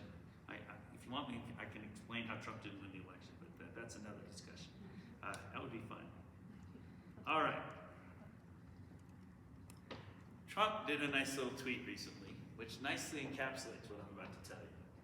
He said, just a couple months ago, I'm going to lead a movement to get rid of mail-in ballots. That's him throwing the gauntlet down right at you, right? Because you got California, Oregon, Washington, and you guys are all mail-in. And while we're at it, highly inaccurate, very expensive, and seriously controversial voting machines, which cost 10 times more than accurate, blah, blah, blah. This is the longest tweet I've ever seen the guy write. He does usually write. And I really don't care about all that stuff he said. All I care about is he said, I'm going to lead a movement. Because what I've learned is wherever I can get a movement going, that's when we take back our elections. How did we take back Shasta County? We built a movement. How did we take back Huntington Beach? We started a movement. How did I take back 6 counties last year in Wisconsin? How do we have a third of the counties, a third of the towns in Maine, all manual, all on paper?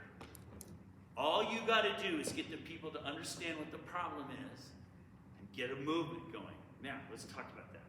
Because, by the way, politicians don't start parades. They join them. We have to start the movement. That's what I'm here for right now. And the 6 counties down there in the valley, man, are they on fire. I want you to join that movement. Now, here's the idea. Let me tell you the idea. I'm going to give you an example, and then I'm going to give you the idea. Let's see.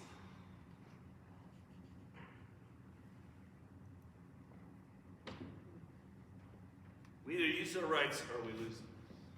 So, for example, in Ohio, we're open carry. You guys are open carry? I know it's a school, so you can't wear them in here. But everywhere else, you should be wearing them. Because you either use your rights or you lose your rights. So in Ohio, we're all open carry, constitutional carry. I always wear my 45. Big and ugly, obvious. Okay? I go to the grocery store, I'm armed. And I love it because the other day a little boy saw me. That's not me. Yeah, the little boy saw me, he goes, hey, you can just see his eyes get all big, as you're going, you know how you go back and forth across in the aisles. Next aisle is coming. Is that a real gun? It's a real gun. It's a 1911 45. I love my 1911. Next out. Are you allowed to carry that? As a matter of fact, yes. Ohio's an open carry state. And each aisle, he would ask me another question. And by the time we're at the end, he's like, can't wait to be 18 so he can have his gun. Okay? That's why I wear it. It's a political statement. Not to mention it's my right. And you either use your rights or you lose your rights. And as we were walking out, Mama says, now don't you feel safe, son? It's like we should be afraid. We need to normalize this behavior, right? And Mommy was carrying 2 probably. We are the sovereigns. We are the government. We don't ask permission. Your county elected officials work for you. It's not the other way around. We're upside down though. What do we do when Antifa comes to town? We want to call the sheriff. We look to somebody else to save us. Wrong. You grab your rifle and you meet Antifa in the street. That is what the Second Amendment is all about. You defend yourself. And this was in Idaho. They called it gun to lane. When Antifa showed up, Coeur d'Alene, Idaho. When Antifa showed up, the sheriff was brilliant. I've had great talks with this sheriff. He didn't send any of his. In fact, he recalled all of his deputies, and he called the local militia guys. And he said, "Hey, Antifa's coming in," and they all met Antifa in the street. And when the Antifa guys got out of the bus, they said, they said, "Hey, we love the First Amendment. We're looking forward to what you have to say, and we're all listening." And the first window that breaks, we open fire. Okay. So all the Antifa guys got back in the van and drove on to the next town, okay, where they didn't have citizens defending themselves. We are too accustomed to looking to somebody else to fix our problems. We're too accustomed to saying, well, we're going to let somebody else teach our children. We're going to let somebody else run our elections. We're going to let somebody else run our government. Wrong. Defend yourselves. You are the government. When it comes to the Second Amendment, if the government says we're going to come around and collect your guns, what do you say? Come take them, baby. Which end you want first? But when they say, give us your ballots, we hand them over without a bite. What is wrong with you? What is wrong with me? Why are we letting them take our constitutional voice away like this? We shouldn't be doing that. You remember the stop it thing, isn't that funny? It's your constitutional duty to defend your constitutional voice. You have rights and to cede to all earthly governments, rights that cannot be repealed or restrained by human laws, rights derived from the great legislator of the universe. Jefferson said, if a law is unjust, a man has not only a right to disobey it, he's obligated to do so. It's your constitutional duty to defend your constitutional voice. And it doesn't take a lot of you. It doesn't take a majority to prevail, just an irate, tireless minority keen on setting brush fires of freedom in the minds of men. That's all it takes. And boy, did I meet some irate patriots this last week down there in the valley. Okay, so here's the problem. As I've been traveling the country, you get some great lady, these super moms, don't you just love them? They get all worked up. We're going to get the pornography out of the schools. And they make a lot of noise, and some of them are successful, some are not. But around elections, everybody's like these little individual groups fighting. That's how you lose a war. We're at war. The way you win a war is you work together. You have a strategy, and you implement the strategy. Here's the strategy. If I can show you, and you can show yourself, and show your own community, that your elections are depriving you of your constitutional rights, because every fraudulent ballot nullifies one of your constitutionally guaranteed ones, then you are under no obligation to comply with the state law. In fact, you're obligated to not comply with it. But if you stand up by yourself, what happens? You get Tina Peter. But if you get 10 counties to stand together at the same time and say, oh, by the way, we've all found fraud in our counties, and it's all the same kind of fraud. This isn't just a problem in our county. This is a problem throughout the state. What if a whole bunch of counties all at the same time, all stand up at the same time and say, guess what we found? We have a problem. This system that the state is imposing on us is disenfranchising us from our constitutional rights. We have an obligation to not comply. And that's where our sheriffs come in. Because police officers swear an oath to enforce the laws of the state, and he answers to the mayor. But a sheriff swears an oath to defend the constitutional rights of the citizens. The sheriff interposes on behalf. So let's say that the governor says, we're going to collect the guns. The governor will give the policeman the order to collect the guns, but the sheriff will stand up and say, not in my county. Because the sheriff has the constitutional authority to interpose and defend your rights. Now, in Oregon, 36 counties. Everybody thinks Oregon's a blue state. Wrong. They have 3 blue counties, 3 purple counties, and 30 red counties. And I've already met with those sheriffs. And all of those sheriffs are Lincoln elbows. In fact, they just sent a letter last month to the governor of Oregon saying, by the way, we're going to enforce the federal orders to deport all of our illegal aliens. The sheriffs stood against they are Lincoln elbows and standing together. Now, you know what also I've been doing up there? I've got all these counties finding fraud in their own elections, because then when they bring that fraud to the sheriff and they bring it to their county leaders, by the way, the clerks panic. They're like, oh no, I had no idea. The clerks don't know this is happening. They freak out. Don't worry, the clerk's okay. I don't know Terry, but I trust her more than Griswold. Okay. So she can run your election, and you're going to ask her to, right? And you're going to follow the law better than your state's following the law. We're not breaking any laws. We're complying with the real laws, which is why the Department of Justice is suing you. We're working on that. There's a cool thing going on right in Oregon. It's not an accident right now. Judicial Watch is suing them because their voter rolls are out of compliance with federal and state law. And in April, it was proven in court that they're out of compliance, and the judge hasn't brought down the final ruling yet, but any day it's about to happen. Imagine what's about to happen. The ruling comes down, your voter rolls are illegal, but you guys mail ballots to everybody in the voter rolls. Guess what? We're not going to mail ballots to everybody in the voter rolls because we don't have to. It's out of compliance with federal and state law. In fact, it would be silly for us to do something that's out of compliance with law. We're going to clean our own rolls, and we're going to control who gets a ballot in our county. And we're going to make sure everybody who gets one is a real citizen and a real voter, and we're going to control the process. Because this process that the state is imposing on us is disenfranchising us with our constitutional rights. So we're not going to comply. We don't have to comply. Now, if just one county had done that, what would happen? They'd get Tina Petered. And by the way, that verb is used all over the country. People get Tina Petered. We're not going to do just one county.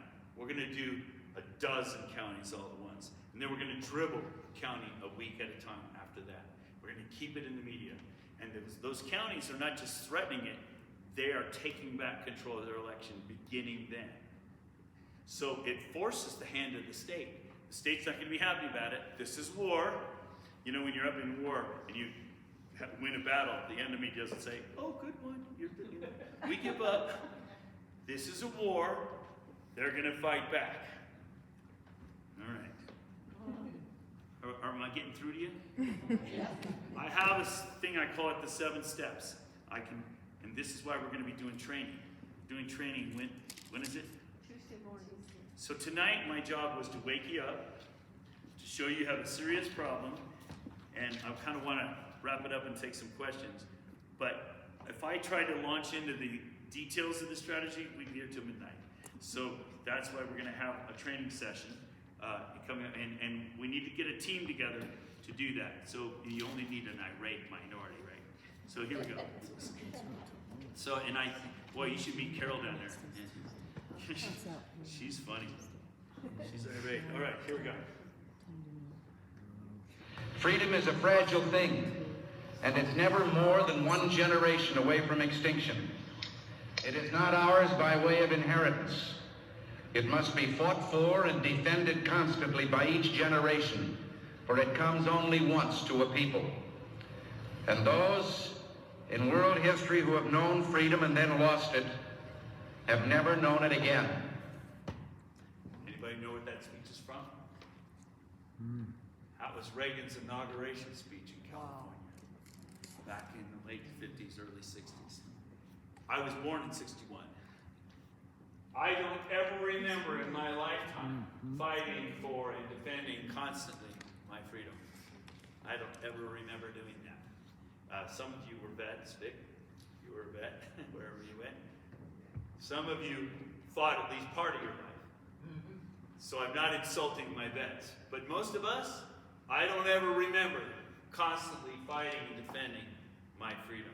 I think for about 2 generations, we've been dead asleep. We've not been defending. Today's ceremony, however, has very special meaning. Because today, we are not merely transferring power from one administration to another, or from one party to another, but we are transferring power from Washington, D.C., and giving it back to you, the people. Remember that speech? That was his inauguration in 2017. I remember it vividly. I was sitting here watching it on TV, and I remember my exact thoughts. Sure, I'm glad Hillary isn't president. Okay? And boy, now he's there. He's going to fix everything. Go Trump! Where's my golf clubs? In other words, he said, giving the power back to we the people. But I didn't take the power, did I? I didn't take the power. I went golfing. If we're waiting for him to fix it, we're going to be waiting a long time. It's not, he can't fix it. He's telling us we have to fight. We have to fight. Here we go. Many people have told me that God spared my life for a reason.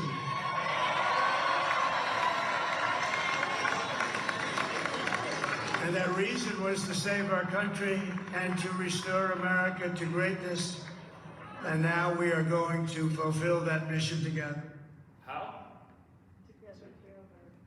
What did he say?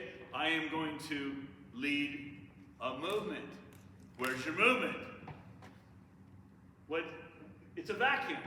You guys need to get this movement going. And that's why I'm here. And I'm going to teach you what to do. I'm going to give you a copy of voter rolls. I'm going to help you find fraud in your own county that justifies why you don't have to comply. And then you're going to join up with the other counties. All right? I could go on and on. Let me just wrap it up. I was up in north Wisconsin, and I was speaking in a tavern. You know, up there in northern Wisconsin, they don't have nice meeting halls and things. But taverns are great. Everybody's in a good mood, right?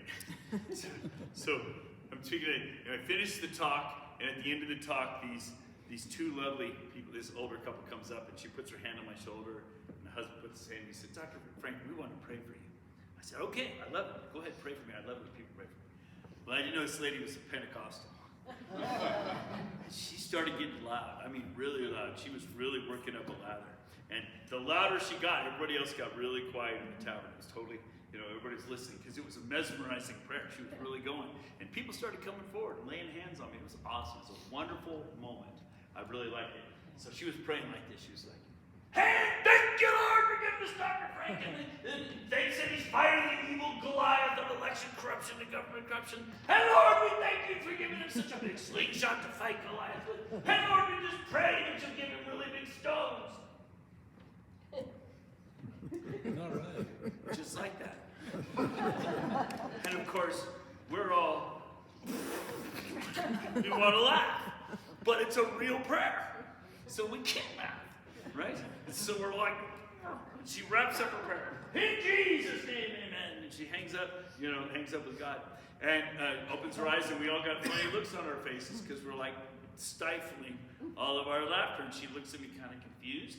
And I said, well, you just asked God to give me really big stones. And everybody laughs.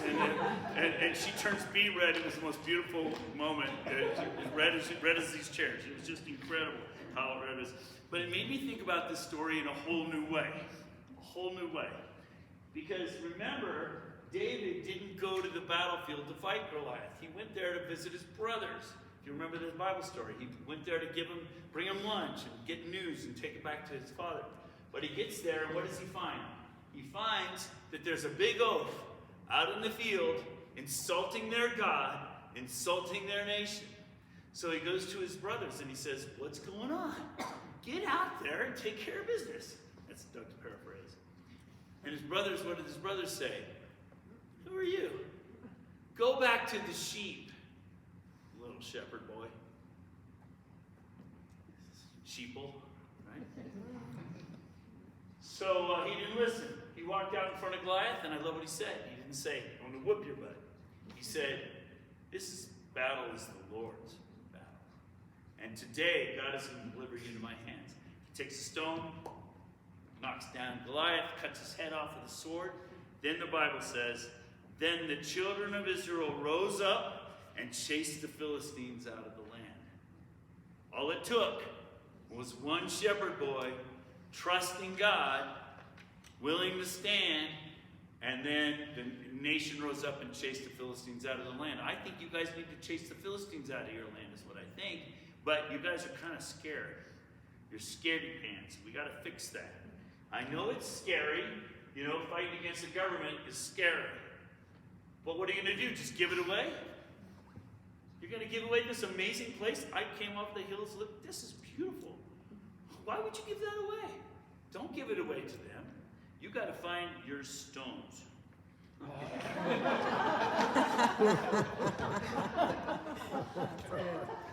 Do you remember this kid? You remember this kid in Tiananmen Square? He's changed an entire nation.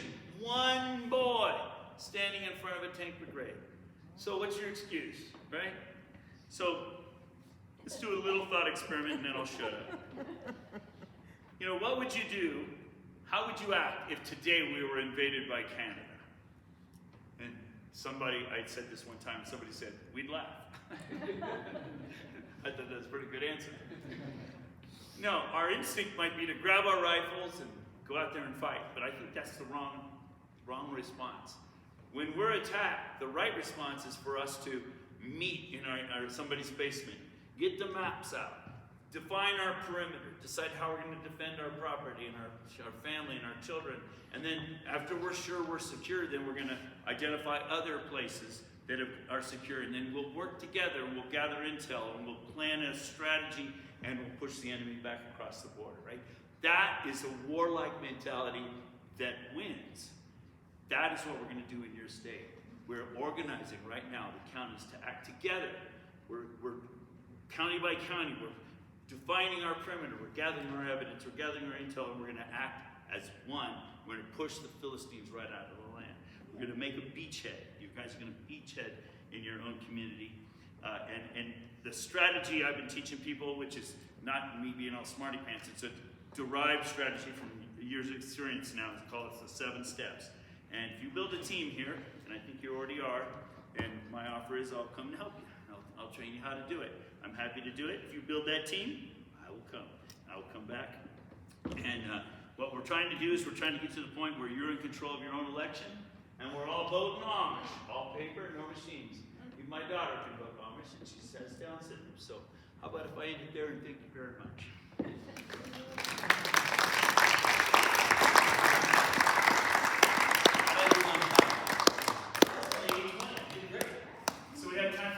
I can talk. Oh, I forgot to tell you that Trump didn't win the election. Do you want me to show you how Trump didn't win? Yeah. Oh, I forgot. I got security away. All right. This is important because it illustrates how you guys have been duped. All of us have been duped. Okay. So I'm going to show you a little history lesson. So I'm going to show you first. You notice I always start with data, right? That's how I make my opinions. So I'm going to show you how many votes were received by the Republican or the Democrat candidate from presidential candidate from 1990 to 2024. So this is how many votes that Reagan got in 1980, about 44 million. This is how many votes Reagan got in 1984, about 54 million. And then this is how many votes Bush Sr. got in 1988. 1992 is how many Bush second time around. So you can see this is how many votes nationally were received by the presidential candidate, the Republican presidential candidate. And when I showed this, people are always surprised how fickle the Republicans vote, right? It's pretty fickle. On the other hand, the Democrats are very consistent, which is interesting. If you look carefully, for example, I labeled them so you can remember the races. If you look carefully, you'll see like the Democrats are just kind of climbing steadily until they added the electronic machines. But it climbed pretty steadily that whole time. It's just like a percentage of the population. So these are like raw numbers. This is not percentages. I'm showing you how many votes were received for the candidate in each election. You see the discontinuity here. And then there are 2 exceptions. Yeah, that's when we had the voting machines. But it follows trends except for these 2 places. The first term of Obama, 7 million extra votes, and the first term of Biden, 10 million extra votes. And I don't want you to misunderstand me. I'm not saying that I think there were 10 million fraudulent ballots in 2020. I think there were 16 million, okay? But the trend is 10 million above the trend. Makes sense? 10 million above the trend. Now, last year in March, President Trump got up and said, we're going to make the election too big to rig. Remember that? So what did I do? I ran to my hotel room and got out all my computers and all my population demographics and all my statistics, because I've been doing this since I was a college kid. And I tried to calculate how many more votes do we need, and where are we going to get them from, and how are we going to make it too big to rig. And after 2 days, I was quite dismayed. And I called Mike Lindell and I said, Mike, because Mike plays golf with the president. I said, Mike, tell the president to stop saying he's going to make the election too big to rig, because he can't. What do you mean he can't? The best he's going to be able to do is increase his turnout by 3%. And that's nothing compared to 10 million extra votes. We need to fix the elections. You can't make it too big to rig. And so if you notice, after the president said that the first time, he stopped saying it for about 5 months. He stopped saying it, so he got the message. But right leading up to the election, the Republican Party kind of swarmed in, and the TPUSA swarmed in, and they started doing this ballot harvesting thing all over the country. We're going to register people to vote. We're going to ballot harvest all those ballots. Well, I've already done that calculation. The best you're going to be able to do if you work like crazy is 3% more. And guess what they got? 3% more. Exactly what I predicted, okay? Wait a minute. Then Trump didn't really win the election. He didn't make it too big to rig. He just kind of held his own. In fact, all he did was just track the population. 2 out of 3% of his increase was just population growth. It wasn't even like a real win. What really happened is Kamala lost 10 million votes versus Biden. And by the way, there was tons of cheating in that election. She lost way more than that. It's just so much more that the cheat wasn't sufficient to cover it. So, it's like you show up at the football game, your team's all ready to go, and the other team shows up in crutches. You have the football game, you win. Did you win? The other team lost. Trump didn't win. He delivered his base. He delivered what he had done before. The Democrats lost. I like saying, Biden, God gave us a miracle. God kept Biden alive. And then they were stuck with Kamala, who was probably the worst in my last time. Probably the worst candidate we've ever had. Maybe Dukakis. But, I mean, just a horrible candidate. She didn't turn out the base. And let me show you what that looks like. And before I do that, let me just give you one example of this amazing effort. You'll hear it all the time from TPUSA and the Republican Party. Look what we did. We saved Pennsylvania by doing ballot harvesting. Oh yeah? In 2016, this is how many new registrants you had for Republican. 2020, this is how many new registrants. 2024, this is how many new Republican registrants. But wait, Dr. Frank, Elon Musk went out there and busted Amish people to the polls, donated millions of dollars, and Scott Presler was out there, and they say they saved Pennsylvania. No, they didn't. What's happening is called the law of diminishing returns. You already got your Republicans registered. You already got them voting. You're working harder and harder for a tiny fraction. It ain't out there, guys. I've already done the math. There's not enough out there for you to scrape up anymore. And let me drive the nail in that coffin. Remember this graph? This is the Republican turnout. Well, I'm going to squash it. See, I squashed it. So here's 1980, and here's 2024. You can see the population growing across the country of Barcelona. Why did I do that? Because now I'm going to show you every state. I could show you every precinct, but it's too much. I'll just summarize by state. So you notice, like in Texas, Trump just followed the last two bars, 2020, 2024. Trump just follows the trend. Florida, trend. California, Trump lost votes in California. When I showed this to the people in Southern California, they were very dismayed because all the churches down there were doing these big ballot harvesting operations. They failed. Pennsylvania, they just followed the trend. They went up 4%. New York went up even more. They didn't do any ballot harvesting there. Ohio, where I'm from, they did all kinds of ballot harvesting. They went down. Look across the country, those last two bars. Does it look to you anywhere like Trump made it too big to rig? Nope. Where's Colorado? These are in order from big to small. Let's see, here we go. Colorado, there you are. Looks like you went up about 1%. You didn't even follow the population trend here. So that's a problem. Whatever strategy you didn't do what you thought it was going to do. And the party is telling you, we won, let's do it again. Wrong strategy. Now, why would the party say that to you? Because they like it. They make lots of money. They make lots of money when you do this ballot harvesting thing. They sell you voter roll lists, et cetera, et cetera. Let me show you the other side. By the way, Trump even went up in D.C. Okay. This is what happened on the Democrat side. California, Kamala lost 3.5 million votes versus Biden. In California. Texas down, Florida down, New York down. You see what I'm talking about? The Democrats didn't turn out across the whole country. Trump didn't win. The Democrats didn't turn out. They didn't show for a dud of a candidate who didn't even win the primary, remember? Remember at the end when they just said, well, we can't run Biden, so we're just gonna appoint Kamala. Well, that's what you get. I mean, it's a disaster. So I've already run the numbers, and you remember in 2016, by the way, I predicted the 2016 election 13 months in advance. I told everybody, I posted it all over the internet, Trump was going to be the president in 2016. Everyone's like, what? And I said, yeah, the odds are 2-1. There were 17 people in the primary, and I can have to, sometime invite me back, I'll give you a lecture on how that works. But anyway, I predicted every election until 2020. I know why now, but anyway, I didn't know why then. So, 2016, when he won, remember, he had a 40-seat majority in the House. And then in the midterms, he lost the House. And what did they do? They impeached him. I know Trump. I had dinner with him at the golf course in Bedminster. I had dinner with him in Mar-a-Lago.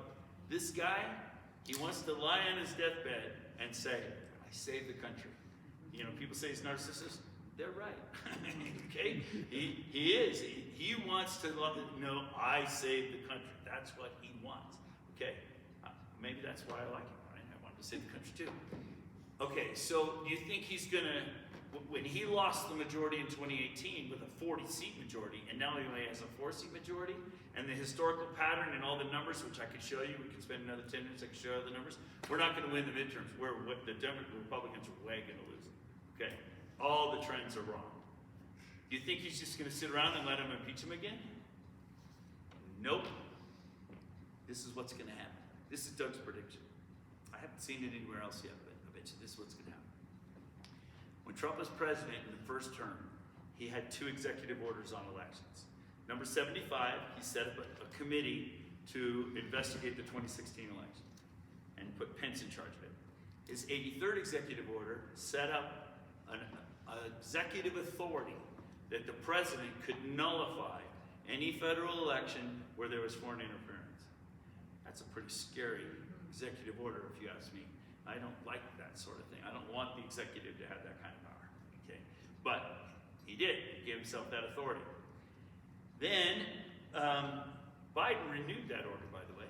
That was one of the first orders that Biden renewed, that executive order.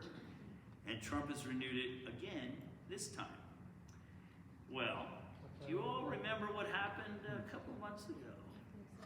There you, where are you, buddy? There you are, Cash, my friend. Cash released some of this wonderful evidence that investigation yielded back there in 2020. They seized 1 million fake driver's licenses and 1 million fake ballots. Remember I told you what they're doing is they're filling your rolls full of names that are not real voters? Huh. All you have to do is print ballots and fake IDs to go with those, and you can stuff all the ballots you'd like to stuff. I always tell people, oh, we want to do a recount, Dr. Frank. We want to audit the election. I say, no. Doesn't matter how many times you count the cash in the register. What matters is how many of the bills are counterfeit. People always want to audit the counts. They want to audit the machines. No, you need to audit the voters. And I just showed you that's exactly the case. Your rolls are being churned. That's where, and you're mailing ballots of those, just like you're handing away. You need to audit the voters. So anyway, here's an example. And I don't know if you've noticed, but every month, there's a new little tidbit that's being released to the public about our elections. And what are they all showing? Non-citizens voting, foreign interference. Why do you think that's all happening? I think Trump is setting this up. And when the 2026 election happens, and we lose the House, he's going to nullify the election. And that's what I think. That's what I think is going to happen. If we win the election by some miracle, God can give us a miracle, then he won't. But I think that's really what's going to happen. So are you going to wait for that to happen before you get organized? Are you going to wait for the crisis before you say, oh, I guess we better do something? No. let's start now. Let's be ready. Let's get going. And let's take back our elections before that even starts to happen. Maybe we'll actually fix it. All right. I forgot to tell you that earlier. How about questions, or you can go home? I don't care. I'm talking tomorrow night somewhere, right? Yes, Where's that? in Delta for PB. Say it louder. But I have a question. Where am I going to be tomorrow night? Say it louder. Oh, Delta, P. Delta at P. Green Okay. Community Hall. So if you like what I said tonight, tell your friends and bring them out, right? Because we're building a movement.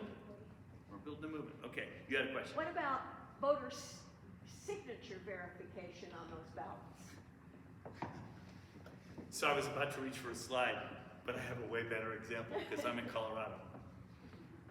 So I was sitting in Tina Peters' office in April of 2021, and I was showing her the fraud that we had found by knocking on doors.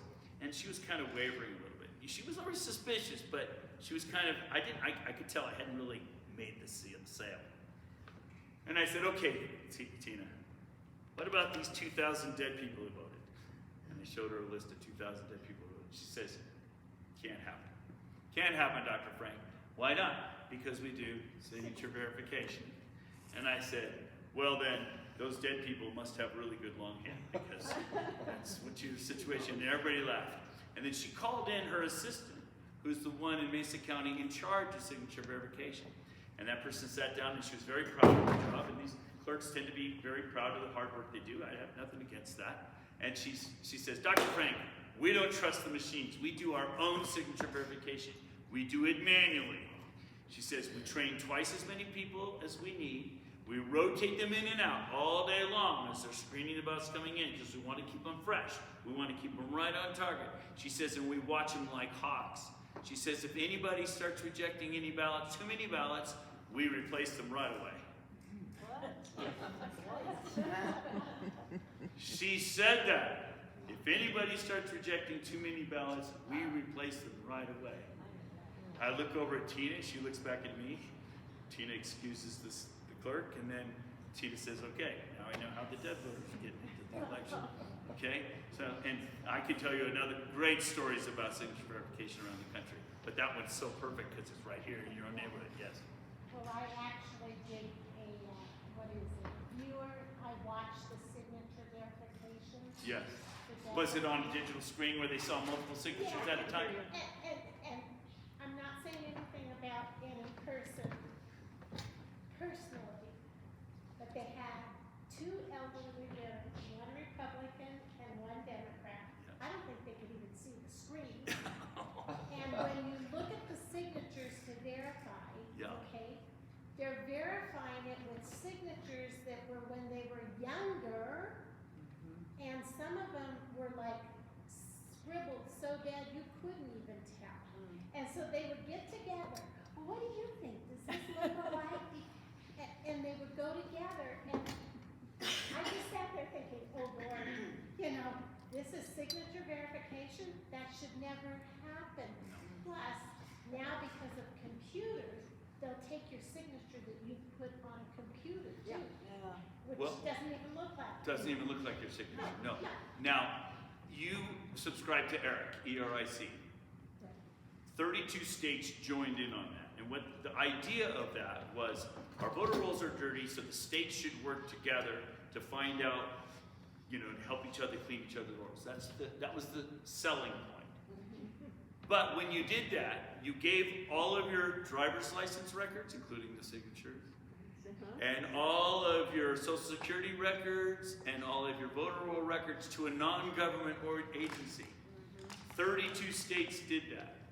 And I could tell you stories for hours of what I've seen photographs of ballot mints where those exact signatures that you're telling me about right now were being displayed for people who were filling out ballots and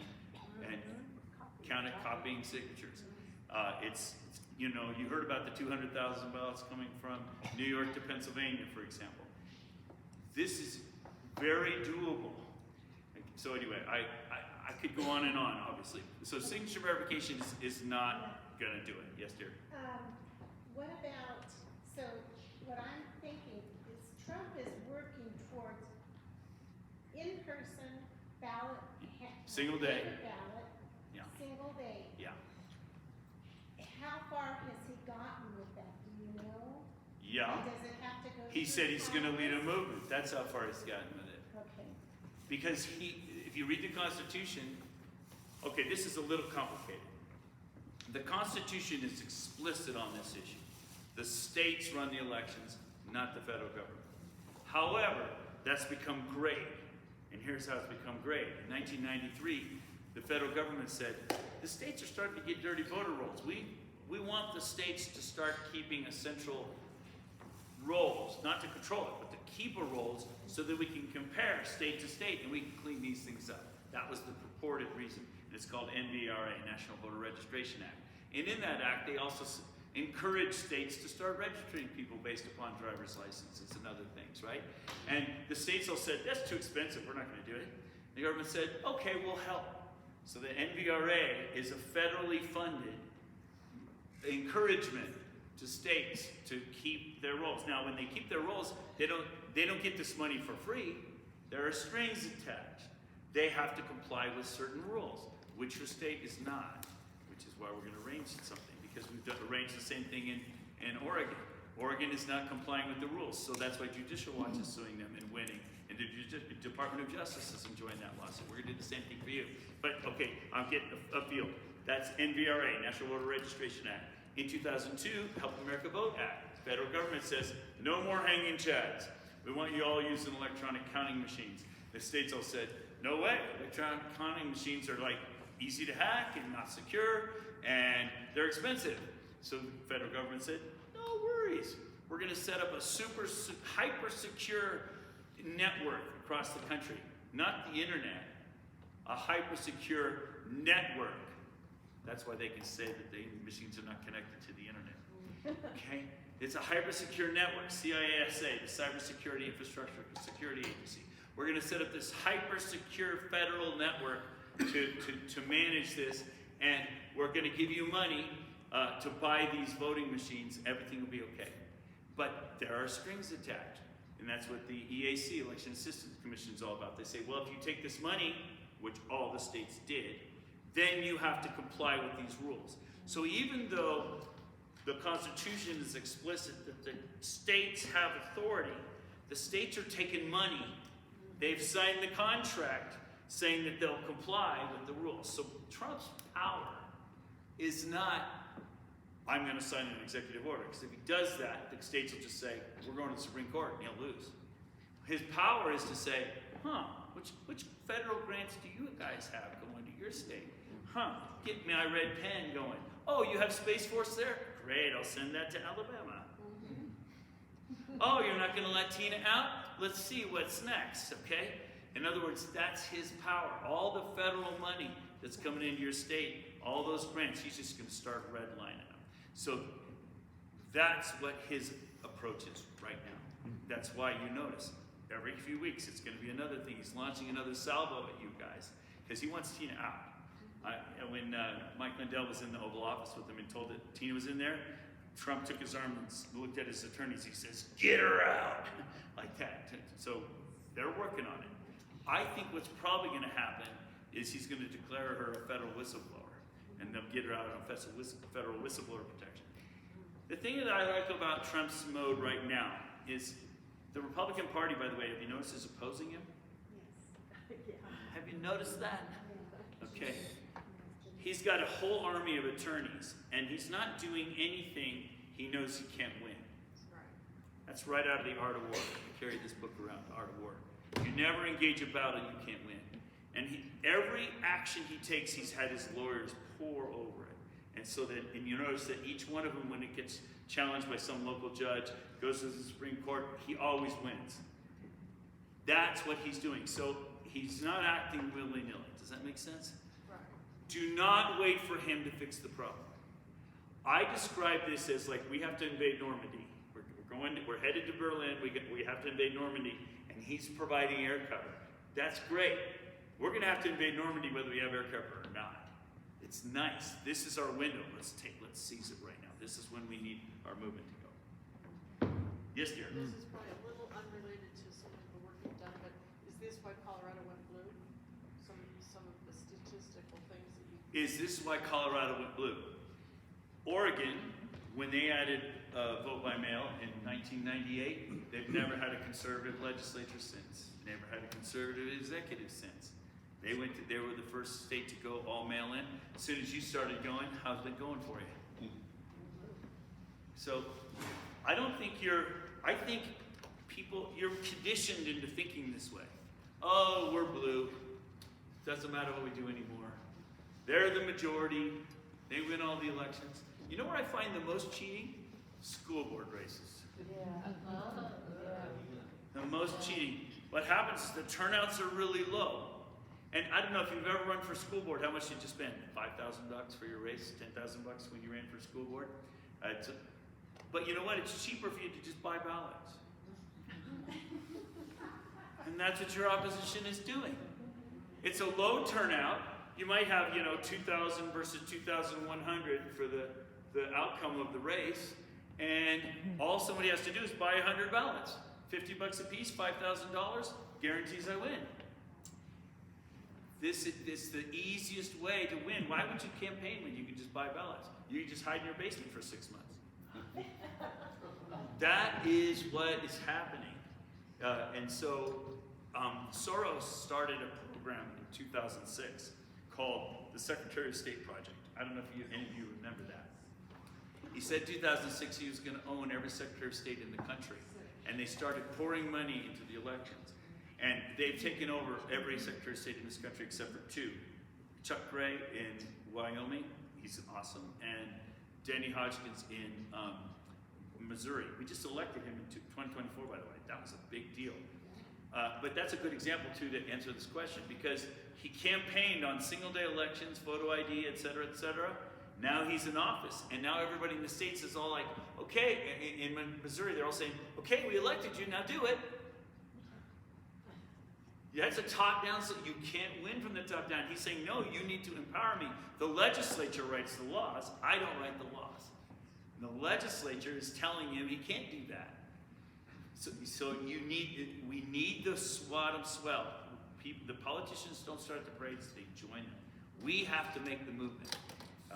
That's how we're won in Shasta County. That's how we're winning in Oregon. That's how we're winning in all these other places. This is your chance. Long answer. But I was really answering your question. So, everything I say is fact and based on numbers, except I did speculate on one thing, where I speculated about what I think Trump's going to do. No, that was a speculation. And now, if you allow me to speculate on your blue thing, I've studied a lot of elections, obviously, and people think that they need to look at the rolls and see who was a Democrat who cast a ballot, who was a Republican who cast a ballot. But you have to realize that the ballot stuffing doesn't care what party it is.